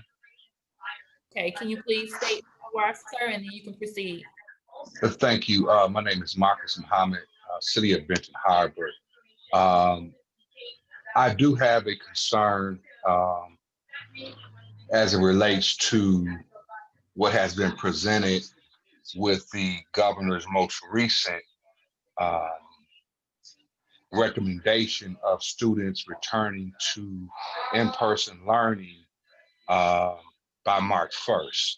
And I know that Dr. Townsend will be working with you all on that plan. I do have a meeting with her on Thursday, and I would like to include in my conversation with her just that status of, the plan, or, we're working toward meeting that goal. I know that other high schools within Southwest Michigan, I believe Benton Harbor High School is the only one that did not offer in-person learning, while Niles and Stevensville, Lakeshore, and St. Joseph had virtual learning, but they also gave that option to parents to send them to the high school for in-person learning. So hopefully we can work speedily and collectively to offer that to the students that want to attend or are attending Benton Harbor High School currently. I know that, you know, being in that environment, in that atmosphere, and I'm confident that it will be safe, and all of the protocols and guidelines will be followed, put in place by Barron County Health Department and the state of Michigan. So I look forward to seeing that plan. Thank you, Mayor Muhammad, for your comments. We do appreciate those greatly. Do we have anyone else on the line for public comment pertaining to the extended learning plan? Yes, my name is Apollonia Williams. I did have a question about it because, first of all, I'm with Trustee Trenton. I should say about the learning gap. I have 3 children at home doing virtual learning. And I must say that with me not being a certified teacher or not being having the credentials as a teacher, I'm a wedding planner. I'm not saying that I'm not smart enough, but it's some things that teachers have that the parents at home. Right now, we feel like we're the teachers and they're missing that certified teacher education. So I do feel like when I went to school online, I was going to school online and physically at the same time. And I felt that when I was going to school physically, that I did learn more. It was better. I interacted more, and it was more lucrative than when I was going online and virtual because, you know, looking at a computer sometimes for long periods of time, for 8 hours for children can definitely, and I'm calling the high schoolers children too, because to us, they are kids. But looking at a computer for 8 hours can be overwhelming. So I do look forward to our children going back and listening to the money that was spent, the money that's going to be spent. I know most of the board approved it for the computers, the $57,000. Maybe that could go towards something, and of that could have went towards maybe remodeling the schools, repainting the bathrooms or something. We know the kids are not going now. So why don't we do something so when they come back, they feel more comfortable? You know, me going to the high school a lot is not a comfortable environment. It's not clean. It doesn't smell good. So maybe while the children are out, we can be spending some funds on getting some of those things together, new bathroom stalls, or at least getting the bathroom painted. I know that kind of stuff won't even take at least $2,000, $3,000 just to do redo a bathroom. But those are the type of things that's really needed at our high school. Computers are good, but as you guys said, you know, we order computers already. I don't know if whoever we order through, if they don't track or whatever, and this is nothing personal towards nobody. When it comes to the children, I'm just going to speak how I feel. There's nothing personal towards anybody on the call, but if you ordered $1,000 of computers and you guys just saying that they didn't come, where are they? If they didn't come, did we get a refund for that? Why would we double buy? And we have everybody, computers are not that's not the block right now. Computers aren't. But when kids start going back to school, I feel like that's what we need to be preparing more about for going back to school, because when they go back to school, they're going to go back to the same thing. It's going to be the same environment. It's going to be the same thing with the teachers and all that kind of stuff. So maybe we can start putting money where it needs to be instead of just ordering stuff and just saying we have stuff just to say that we have it. Let's get what I really think that we should start trying to prepare for our children coming back in March if they are going to come back in March. We don't want them to come back to the same thing. And they've been out of the building almost a year and they come back and it's the same thing. Mice just coming out whenever they want to. You know, all that type of stuff can be getting tended to right now while they're not in the building. So that's just a suggestion as a parent. Thank you. Williams, for your comments this evening. Thank you. Do we have anyone else for public comment on the extended learning plan? Yes, ma'am. Okay, you can state who you are and then proceed. Good evening, everyone. My name is Anicia Noel. I'm a parent. I have a kindergartner. I'd like to make 3 suggestions. My first one would be if Benton Harbor Area Schools.org would please update the curriculum that your extended learning plan is following. I'd appreciate that. Secondly, if we could think about in regards to bringing our kids back to school, I think we might want to think about bringing our high schoolers back for half days in person and half days virtual. Because at this point, we need something that's going to engage our children, and we need to kind of get them prepared for the real world, what's ahead of them, which is a job, a career, and things like that. And I feel like that might be a really good option, being that you have to have 6 feet apart and you have to bring them in at separate times, you know, things like that, so that we will be in Michigan standards for COVID-19. And then my last suggestion would be that if we're going to start readjusting the extended learning plan or whatever going forward, if we could once again offer CTE programs, it's a must. We need to get our kids skilled in things such as trades and things like that. We really need it because we got to get our kids off the street. And if everyone is on this phone call is here for our children, it's a must. Thank you. Thank you so much for your comments. Do we have anyone else? And I hope that we were able to catch those suggestions that were made. Do we have anyone else for comments, public comment on the extended learning plan? And I do want to make sure to reiterate, open public comment is later in the meeting. If you have any specific comments pertaining to the extended learning plan, you would state those here. Hello, President Robinson. Go ahead, please state your name and then proceed with your comment. Okay, thank you so much for affording the opportunity for us to speak on this issue. This may, not go with what everyone is saying, but I'm really concerned. Let us know. Can you hear me? This is Elnora Gavin. Okay. In Benton Harbor, Michigan. Okay. I'm really concerned about COVID. There have been, multiple hundreds of thousands of deaths, and the information that was provided from the CDC in terms of the danger to young people was distorted information. And there is another strand of COVID out there that is moving much faster. And so I understand that it may be uncomfortable for our youth right now, but I do believe in safety first, especially when you look at our community that's impacted by it. So I do believe that, it's important to be safe and sorry. And so I'm a supporter of virtual, and being a supporter of virtual, I'm a supporter of computers. They need updated computers, they need new computers, and they, need that as soon as possible.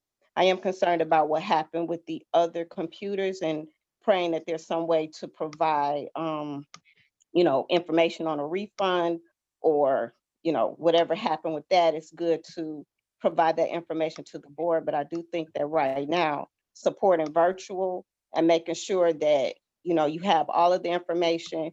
We have a history of, people that tell us to do one thing and it's not always in the best interest of our kids. So just take a look at the data on the virus, the impact of it. And I would say, Ann Arbor is 100% virtual. Don't be so quick to send everybody back to school when we don't really know what's going on. Thank you. Thank you so much for your comments, Mrs. Gavin, Elnora Gavin. Do we have anyone else for public comment on the extended learning plan?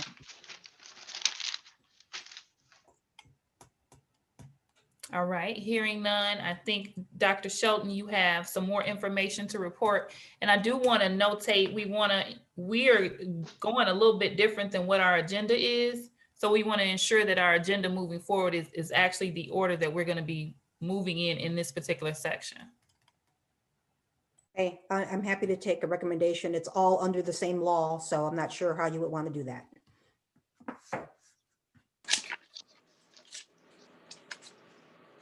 The last part to present, which is going on our transparency website, and it's due this week, is a report under the same law, is a report of the amount of hours approximate hours that we've put forth in teacher training, which we have 61 documented hours. It's actually much more than that, but it's kind of hard to document some of the site-by-site individual supports in small trainings that may go on in different people that are getting Google certification at their own pace.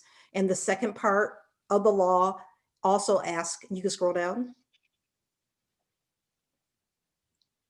Next page. How are we helping parents? And each of the schools did have their own plans that they implemented on how they are helping to teach parents, to support parents. So it's all listed there. It will be on the transparency website for anyone to view. It's a one-time report mid-year. So we are just staying compliant.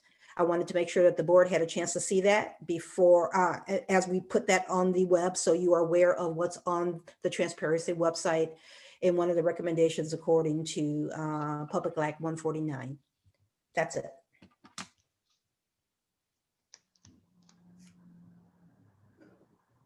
Okay, awesome. We're moving right along to old business. We don't have any old business on the agenda. Is there any old business that we may have overlooked by any board members? If not, we're going to proceed to new business.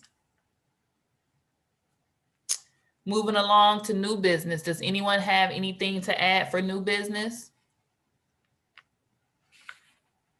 Hearing none, we're going to proceed to open public comment. So this is an opportunity for members of the community to provide a comment on anything additional that you would like to share with the Board of Education. You also have 3 minutes within this section as well. We ask that you state your name and then move forward with your comment. If there's anyone who has a public comment to provide that has not already had an opportunity to do so. Yes, ma'am.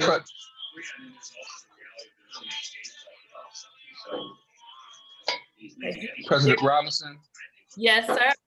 Yes, I would just like to, this is Marcus Muhammad, Mayor of the City of Benton Harbor. I want to just congratulate all of the new officers and all of the new board members, and of course to you and Vice President Bradley, who are the returning loan members. I want to just wish you Happy New Year and good luck to Dr. Towns and his staff. Just know that you all have the support of the City of Benton Harbor and the weight of the mayor's office behind you. Thank you. Thank you so much, Mayor Muhammad. That means a lot to me and Vice President Bradley, all of our officers and the Board of Education as a whole. And I'm sure it means a lot to Dr. Townsend as well in our executive team. So thank you for taking a moment to come back with an additional public comment of support. We really appreciate that. Is there anyone else that would like to provide a public comment within this section? Yes, ma'am. Hi, it's Apollonia Williams again. I'm sorry, I was under the impression that we could speak about the extended presentation and then a different public comment. I'm sorry. Yeah, go ahead. First of all, I want to say that I'm elated to see my peers and you guys doing great things. It's good to see board members that's in the community, that's active in the community, that we see every day, we see with these kids. And I really look forward to these next years with you all, helping as much as I can. You guys know I'm always, whether on the board or not, I'm always going to be active. I'm always going to be here. I bleed orange and black. One question that I had was about the CARES Act. Did we receive any of the CARES Act funding that they were given to schools? Okay, Mr. Johnson, are you still on the line? Would you or Dr. Shelton be able to comment to that? I can speak to that. Yes, we did. We received CARES Act fund, and I'll make sure at our finance committee, we break all that information down with the exact amounts. We mentioned them at previous board meetings, but I'll make sure we re-message that and put that at the forefront when we meet with our finance committee and make sure to take that to board. So that can be open to the public on how much funds we received and from which accounts. All right, thank you for that. Also, hold on, I got my little notes right here. So I know the new board members probably won't know too much about this, but in the past, we were facing closing because of debt forgiveness. Where are we with that? I mean, at first everybody was loud about it. It was a big thing, and now it's real quiet, and we haven't, the community, and I know it's been parents that asked me a couple of times, are we still in debt? Are we still facing closure? Are we out of the woods? What's going on with that? I know, what do you want me to do, President Robinson? I know generally I probably shouldn't answer, but I have the answer at my tip. No, I'm perfectly fine with you providing an answer that you do have. Yes, with regards to threats of closure, we have not had those threats. As far as debt, we did give a finance report in December. Just so anyone know, every district is in long-term debt. So that's not what we're talking about. What's heavy on us is our general fund, and we've always been, in the past, -5 million, -4 million. Within the last year, we closed that by 2.5 million. So last year we were in debt $3.4 million. Right now we're at about 1.2, 1.5. So we're doing very good with regards to our cash flow and finances here. This is a bold prediction, and Mr. Johnson may be upset with me for saying this, but I do believe within a year we probably at $0, maybe this time next year, top of 2022, in our general fund. So we won't have that fund balance. We'll be in the green for the first time in probably a decade. But the long-term debt will always be there, and that conversation is still open. We did pass a resolution for them to forgive our debt. I almost said amen, but thank you for that. That gives us good feelings and things like that. And I can also relate to anybody in the community that's asking about that, because it did just go away and it was like, okay, are we out of the woods? What's going on? So thank you for that. And it's good to know that our numbers are getting where they need to be. The last thing I wanted to say, this is basically like a comment.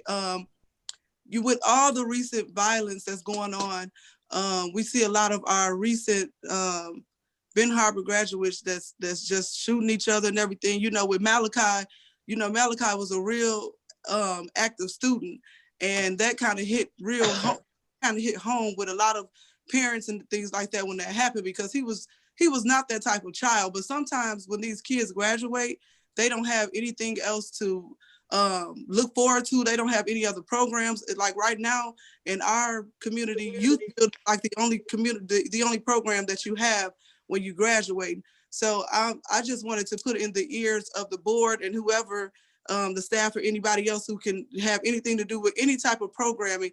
Can we start trying to figure out some type of way that we can start bringing back those programs that we had when we were graduating from school, when we were in school, and we had some of those skilled, like Anicia was saying, some of those skilled classrooms. Because I know even when I had computers at the tech center, right now, even today, I use some of those skills that I learned in graphic design, and it helped me moving forward. My friends that were nurses going to school, they were going to the tech center for nursings and CNAs. And so when they graduated, they were a step above some of the people who had to take the CNA classes because they took them in high school. So I think a lot of those programs we need to bring back for our young men. If there are any men on this meeting, on this call, that Nick Blue, right now, Nick Blue, and it was a couple of other community guys, but I didn't really see a lot of guys from education there, because to be honest, the men in education, you guys meet these kids at their youngest points. You get them when they're vulnerable, when you can start forming a relationship with them. We're aware of what our community has. We're aware of our environment. A lot of them don't have their fathers. We're not in the suburbs. And sometimes in the suburbs, they don't have their fathers either. But in our community, a lot of them are locked up.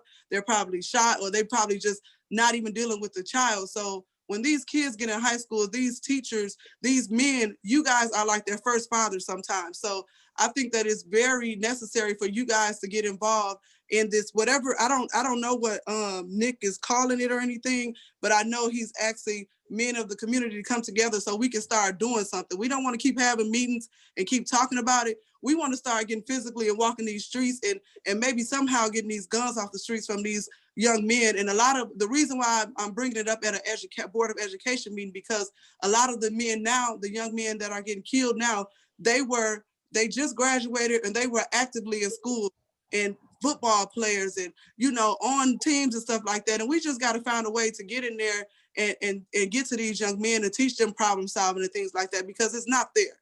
So that's just something I wanted to present to the men on the call, that if you guys can get in touch with Nick Blue and see whatever you can do to try to help him moving forward, whatever he's trying to do, if he can get some type of funding, I don't know. But something definitely needs to be done.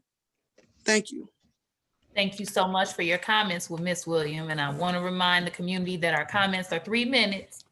So I've been gracious with everyone today, but I will be cutting you short moving forward just to ensure that we can get through our meeting in a timely fashion. So if we have anyone else that has a public comment, you have 3 minutes to provide your comment. If not, we're going to proceed. Is there anyone else on the line that has a public comment?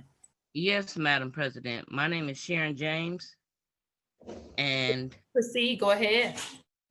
I just have a few observations and maybe a couple of questions of clarification. I noted during your meeting, well, first off, let me ask the question. In your bylaws, have you included your parliamentary procedures? And the reason I'm asking is because I noted that during your meeting, you had an abstention that was recorded. And I know that is something that has to be involved with a conflict of interest, primarily a financial conflict of interest, not just because you may not want to vote. The other thing is, I wanted to understand better about your process for the law firms that the board approved tonight.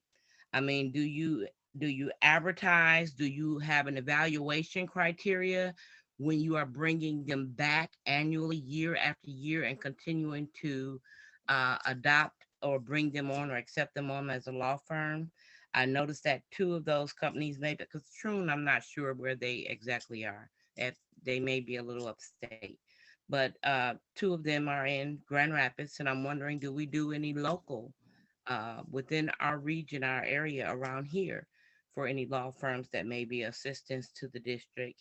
And lastly, pertaining to the EDEP, I was wondering, were there, because I heard Dr. Townsend feel as though, very optimistic that we will meet these financial obligations, and that's great to hear. However, I'm wondering, how plausible is that? Is that just an opinion of Dr. Townsend, or is that something that is definitively described with a plan of action to secure that goal? And that's Okay, it. Dr. Townsend, did you want to speak to anything regarding your statements on the budget, or Mr. Johnson, would you like to speak to anything? The only thing I'll say is I'm definitely confident. I work with our team every day, have a meeting every Tuesday with our CFO with regards to our finances in the district. And I am cautiously optimistic, but I'm really excited to get working with our board and working with our finance committee so we can spell that out even more so and articulate that to the general public so everyone can have an understanding of where we are. And I take all of the comments and concerns into consideration. My goal as a superintendent is to increase student achievement, close our achievement, get our finances in order, and revitalize our education experience for the students. So whatever it takes, I'm wide open for it. No comment is a bad comment. I promise you, it's just adding a cut to our diamond. And we're going to polish this thing up and have our kids shine. Well, I appreciate your response, sir. I just would still, I would really love to see a strategic, definitive plan so that I, as a community member, could absolutely know for sure that financially we are headed in that direction. Because I know that that deficit elimination plan is something that is very critical to the fluid movement of our children growing in our district and us maintaining a district for them to grow. So if we have such a plan, I don't know if it would be a part of anything that's part of your transparency icon. I'm not sure if that's something you would like to add into that, but it would be great to actually see a plan for the EDEP, because I noticed that board members are voting on these matters and I'm not hearing any questions from them asking about the particulars. So it just makes me wonder, is there an actual plan? Copy that. Thank And then you. also, Mrs. James, in response to your questions about parliamentary procedure, I know that you are a past president. So if you do not oblige to my interests, I would more than likely like to reach out to you just to get a little feedback and some of your experience with those things as I'm proceeding with the responsibility as president and for the board moving forward, if you would be open to that. Absolutely, and congratulations. I know you'll be an awesome president. You've done a wonderful job chairing this meeting. Thank you so much. So when I call you, don't act like you're confused why I am. Okay, catch me on a good day. Okay, do we have anyone else for public comment before we move on to the superintendent? President Robinson. Yes, ma'am. Okay, thank you. This is Eleanor Gavin again. I want to thank you all for this meeting. It's a very good meeting with great questions. I just have a couple concerns. One is good to hear that the board did pass a resolution requesting debt forgiveness. I do recall that resolution. My concern is that, following that, there was an advisory committee in which Cornerstone Alliance was a part of, and they recommended reducing the square footage of the land owned by a very huge percentage, which to me still looks like possibly closing buildings and giving up land just because of projected numbers, which I think, how can you project numbers during COVID? We can get more students back. We can do a lot of things. So that concerned me. I'm hoping that this board will look at that very closely. We'll look at, who is sitting on boards recommending school closings and things of that nature. It is a very serious matter. Gentrification is real. Removal of our students and families is real. And I think that who you put in these spaces is, very critical. And so, I encourage you to, continue to ask questions. I am concerned about Truant Law Firm. I'm hoping that you will consider looking at a law firm that has someone with civil rights or racial equity training who can provide counseling that you can trust, who will protect the people and the school system. And I am also asking that you also review freshstartbh.com and provide feedback, because that gives some community-wide solutions as to how you can attract CTE programs, how you can attract more students, and how we can improve our offerings. And thank you for your time. Hey, do we have anyone else for public comment?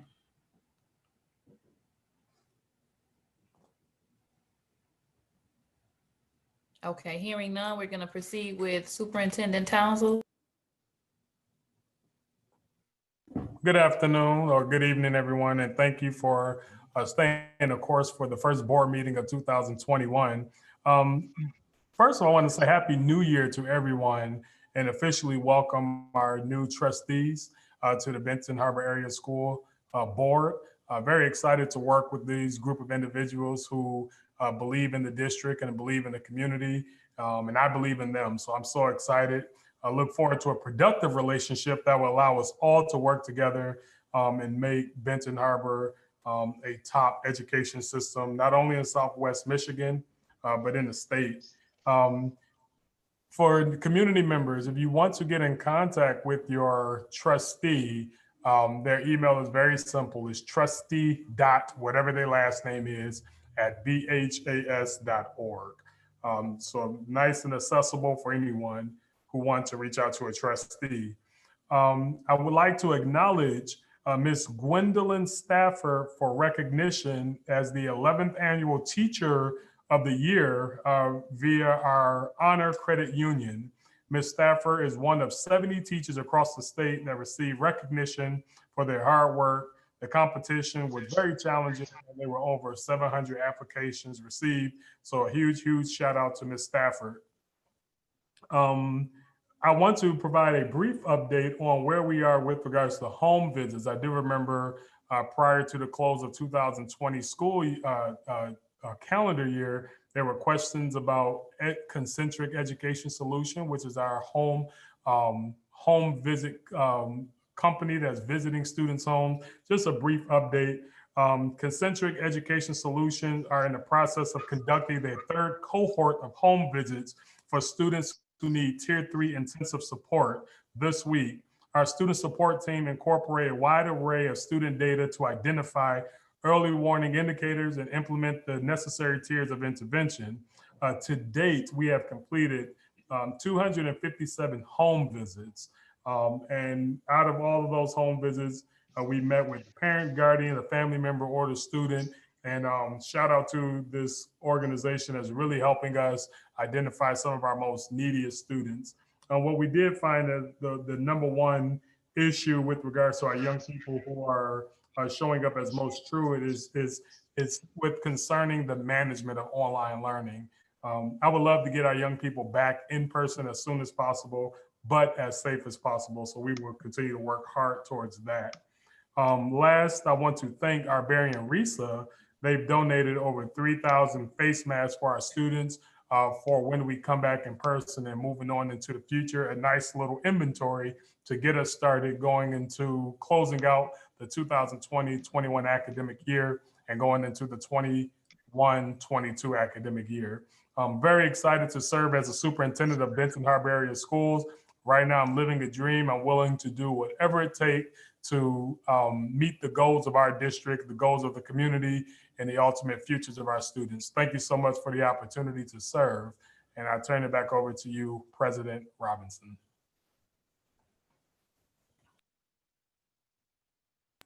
Awesome, thank you so much. So after Mrs. James' comment, I did pull up our policy on voting.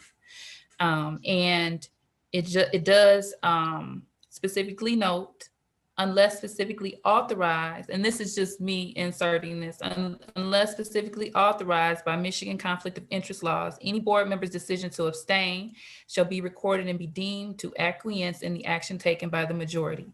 Failure to vote, absent a statutory exception or other reasonable ethical basis, constitute a breach of the board member's duty as a public official. In situations where a specified number of affirmative votes is required and abstentions have been noted, the motion shall fail if the specified number of affirmative votes have not been cast. In situations in which there is a tie vote and abstention represents the deciding vote, the motion shall fail for lack of majority. So Liz, can you go back in your minutes for me and clarify? I believe there may have been one or two instances where we had members that chose not to vote. I thought there was only one. Just let me take a look real quick. Is that just Creighton? That was me with the computers. No, I think. So point of clarity, it'll be recorded as a yes, correct? Well, the motion passed majority, so it's up to you whether you choose to accept the minutes or not, but just to ensure that we are in compliance with the policy. Yes. Okay, so can you update your minutes for that? I'm sorry, say that again, President Robinson? So we're going back to acceptance of the minutes from the 12-8 agenda. At that particular time, Trustee Creighton chose to abstain because she wasn't present for that meeting and didn't feel comfortable providing a vote. We had a majority vote on it, but we want to ensure that she can serve. So that's just approval of the minutes. So right, do you want me to record it as a yes or as? She just entered it as a yes. Okay, got it. And the other one was Trustee Bowens on the computers, he abstained. Trustee Bowens, are you entering a yes or no? So my vote of abstaining, can we leave? There's no legal recommendation on this board meeting, is it? No, but according to the policy, it says that it'll be recorded as a yes, or as whatever the majority, which was yes. Yeah, so it would be whatever the majority was. Okay, very good, I got it. And again, I'd like to thank Ms. James for that clarification for us this evening. Okay, so we're gonna move along to board member announcements. And announcements or comments. And so I'm going to call you all in order. I'm gonna start with our trustees and then I'll go with our officers. So we're gonna start with trustee. Good evening. I look forward to working with you all on the board. It's a new day for Benton Harbor area schools. I'm here on a mission, and if we're going to restore the roar, we have to ask some hard questions and hold people accountable. You know, one thing I will tell you is listen to what they say, but watch what they do. And that's what I'm going to be doing. I'm going to be listening and watching. I'm ready to roll up my sleeves and be a fighter for the children and the teachers. You have a fighter in your corner. We say we want a fresh start, but we can't have one living in la la land. Sometimes we have to be ready for some uncomfortable truths and hard questions. And I look forward to working to restore the roar and hold people accountable as the voters want me to. And I know it's not going to be easy, but I'm always ready for a challenge. God bless, and God bless Benton Harbor area schools. Thank you, trustee Bowens. Trustee Raquette Martin.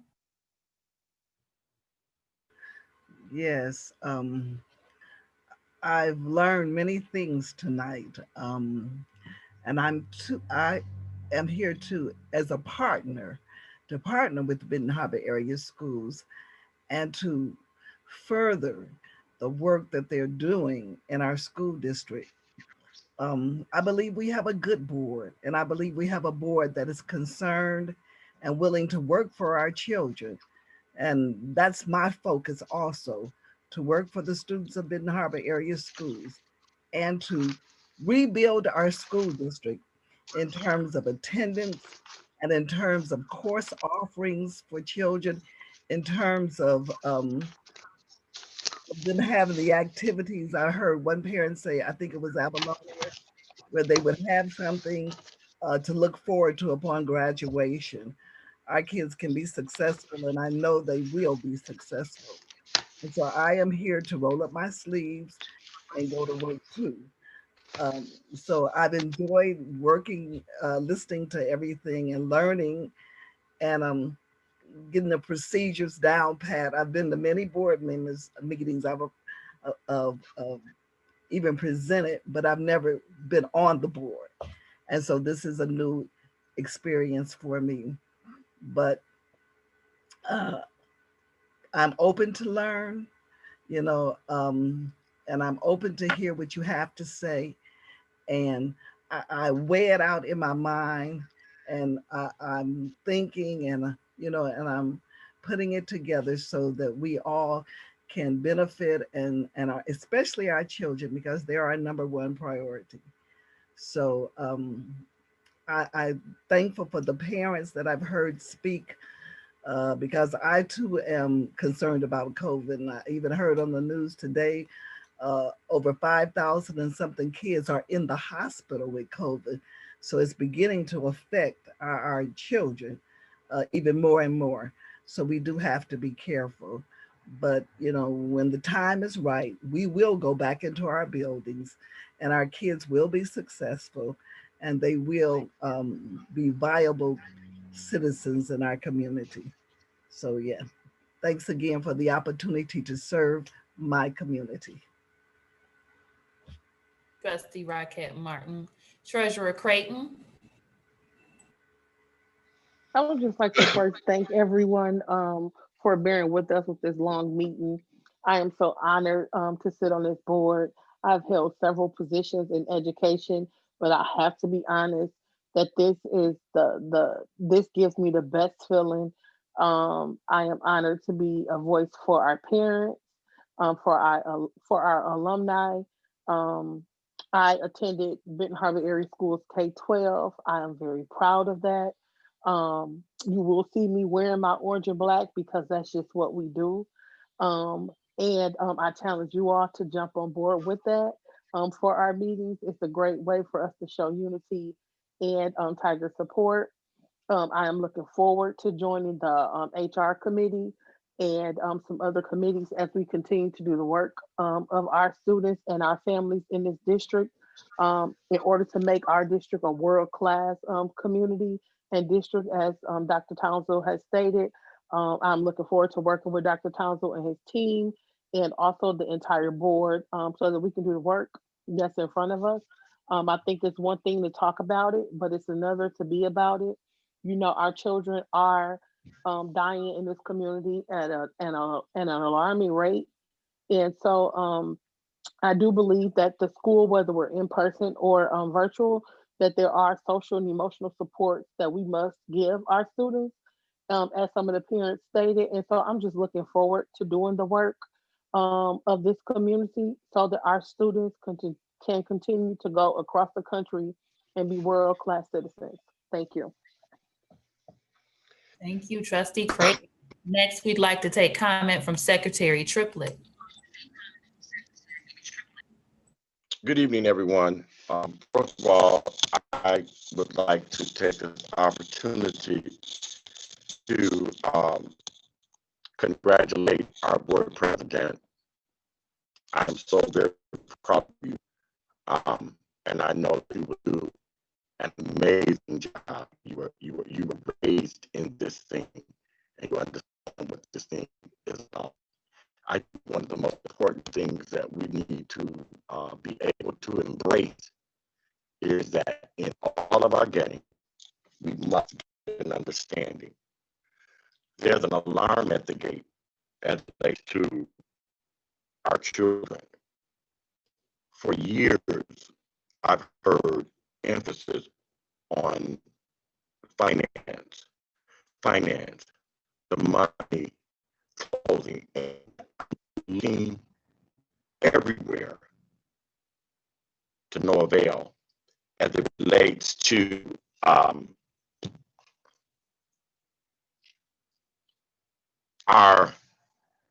the actual education of our students and actually educating our students. I've looked through, that's my focus right there. I don't see rigor. I have yet to find anything as it relates to Michigan standards, anchor standards, curriculum, because if our schools were top of the line and our students were getting quality instruction, the type of instruction and the type of focus and emphasis on academics that they so deserve, then we wouldn't be in the shape that we're in. I think people have made a serious mistake assuming that parents do not care, because over $20+ million walk out the door every year. I have really, I'll close with this. We have a lot of work to do. We have a lot of work to do. And unbeknownst to many people, there is a Benton Harbor way. There is a Benton Harbor way. And down through the years, it's been watered down and tossed and torn and thrown and flipped and flopped and everything, but we still rise. So I'm looking forward to working from a standpoint of governance, oversight, and accountability. And I am ready to put it all in your hands, Dr. Townsend. I'm counting on you to lead this school district like never before. And to the citizens of the community of Benton Harbor, the school district community, I want to thank you for all of your support. I was thinking today, they went out in COVID and they voted. They early ballots came out because it meant a lot to them. And to my colleagues, I know each and every one of you, to Trenton, Matthew, Deshauna, Angel, all of you all were former students at Benton Harbor High School, and you all are now on this board of education. Ms. Rockette, I worked with you, alongside of you, and even for you. And I'm honored to be able to serve with you. And Ms. Buchanan, I was so happy tonight to see and hear Ms. Buchanan on this Board of Education meeting. So I'm not gonna talk long because it's just, this has been an experience the last month. So I'm looking forward to working with everybody. And to our parents, we work for you. We work for you, for this community, and we're working for our children. Thank you. All right, thank you so much, Secretary Triplett. Next, we have Vice President Bradley. Good evening, everyone. I'm going to try to be real brief as possible because I know we've been here longer, longer than what we expected. But you know that's how it goes with the territory.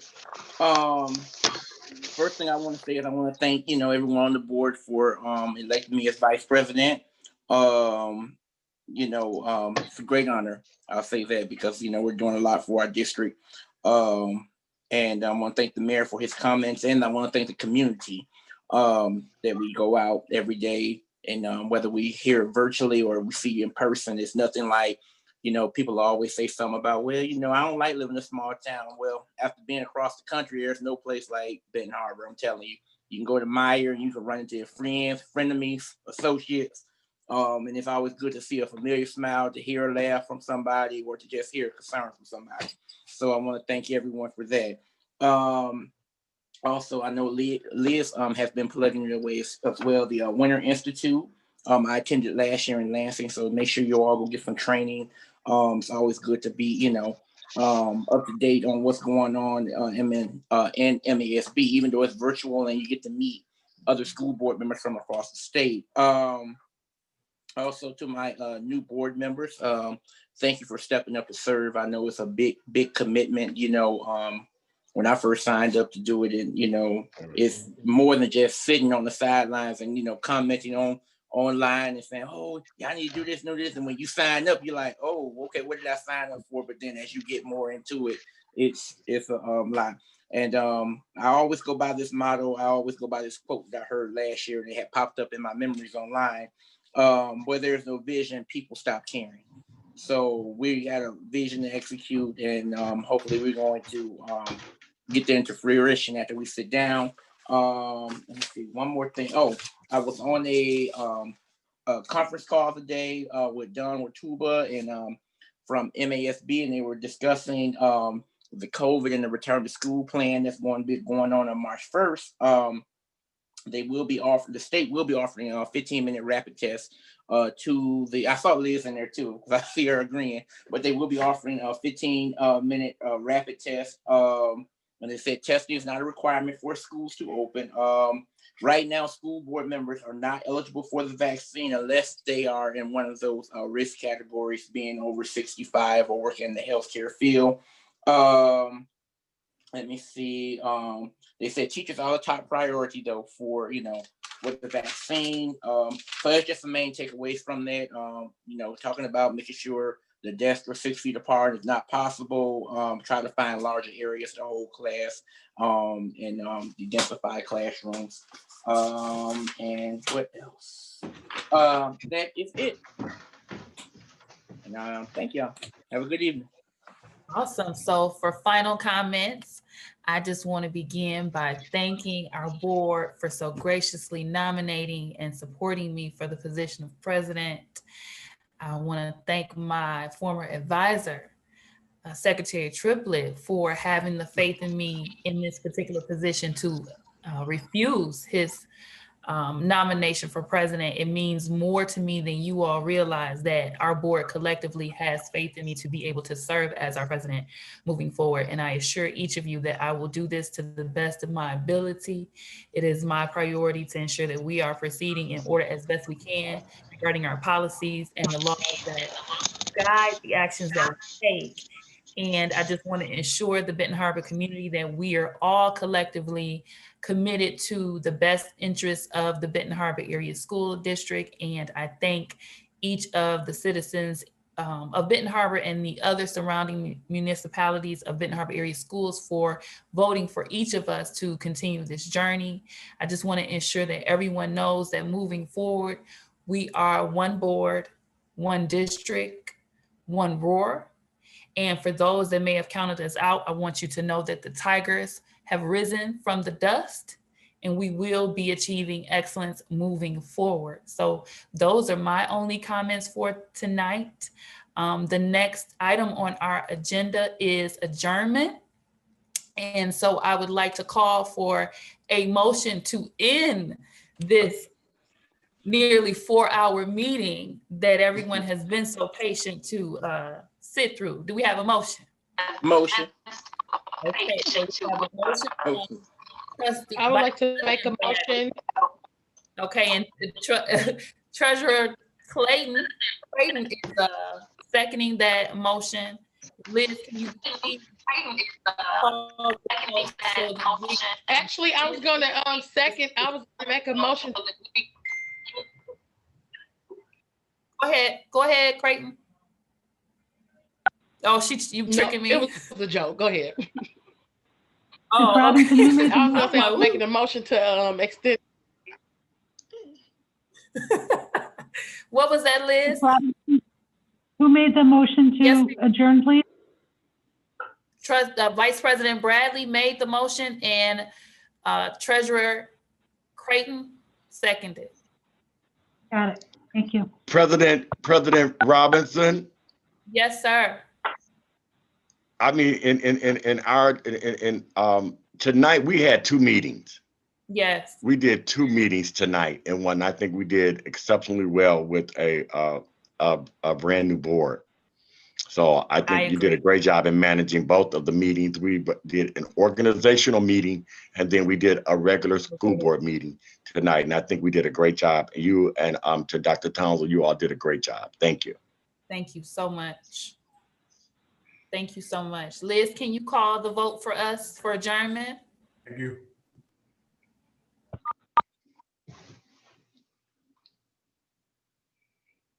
I'm sorry, that's for Secretary Triplett. My apologies, Secretary Triplett. You have to call the roll for us for adjournment. I'm so honored, I forgot. I'm new to it. I'm sitting up here looking at the list. Trustee Bowens. Absolutely, yes. Vice President Bradley. Yes. Treasurer Creighton.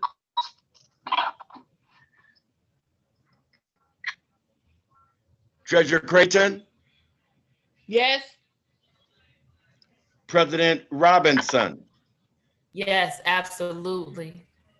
Trustee Rocket Martin. Yes, definitely. And Secretary Triplett.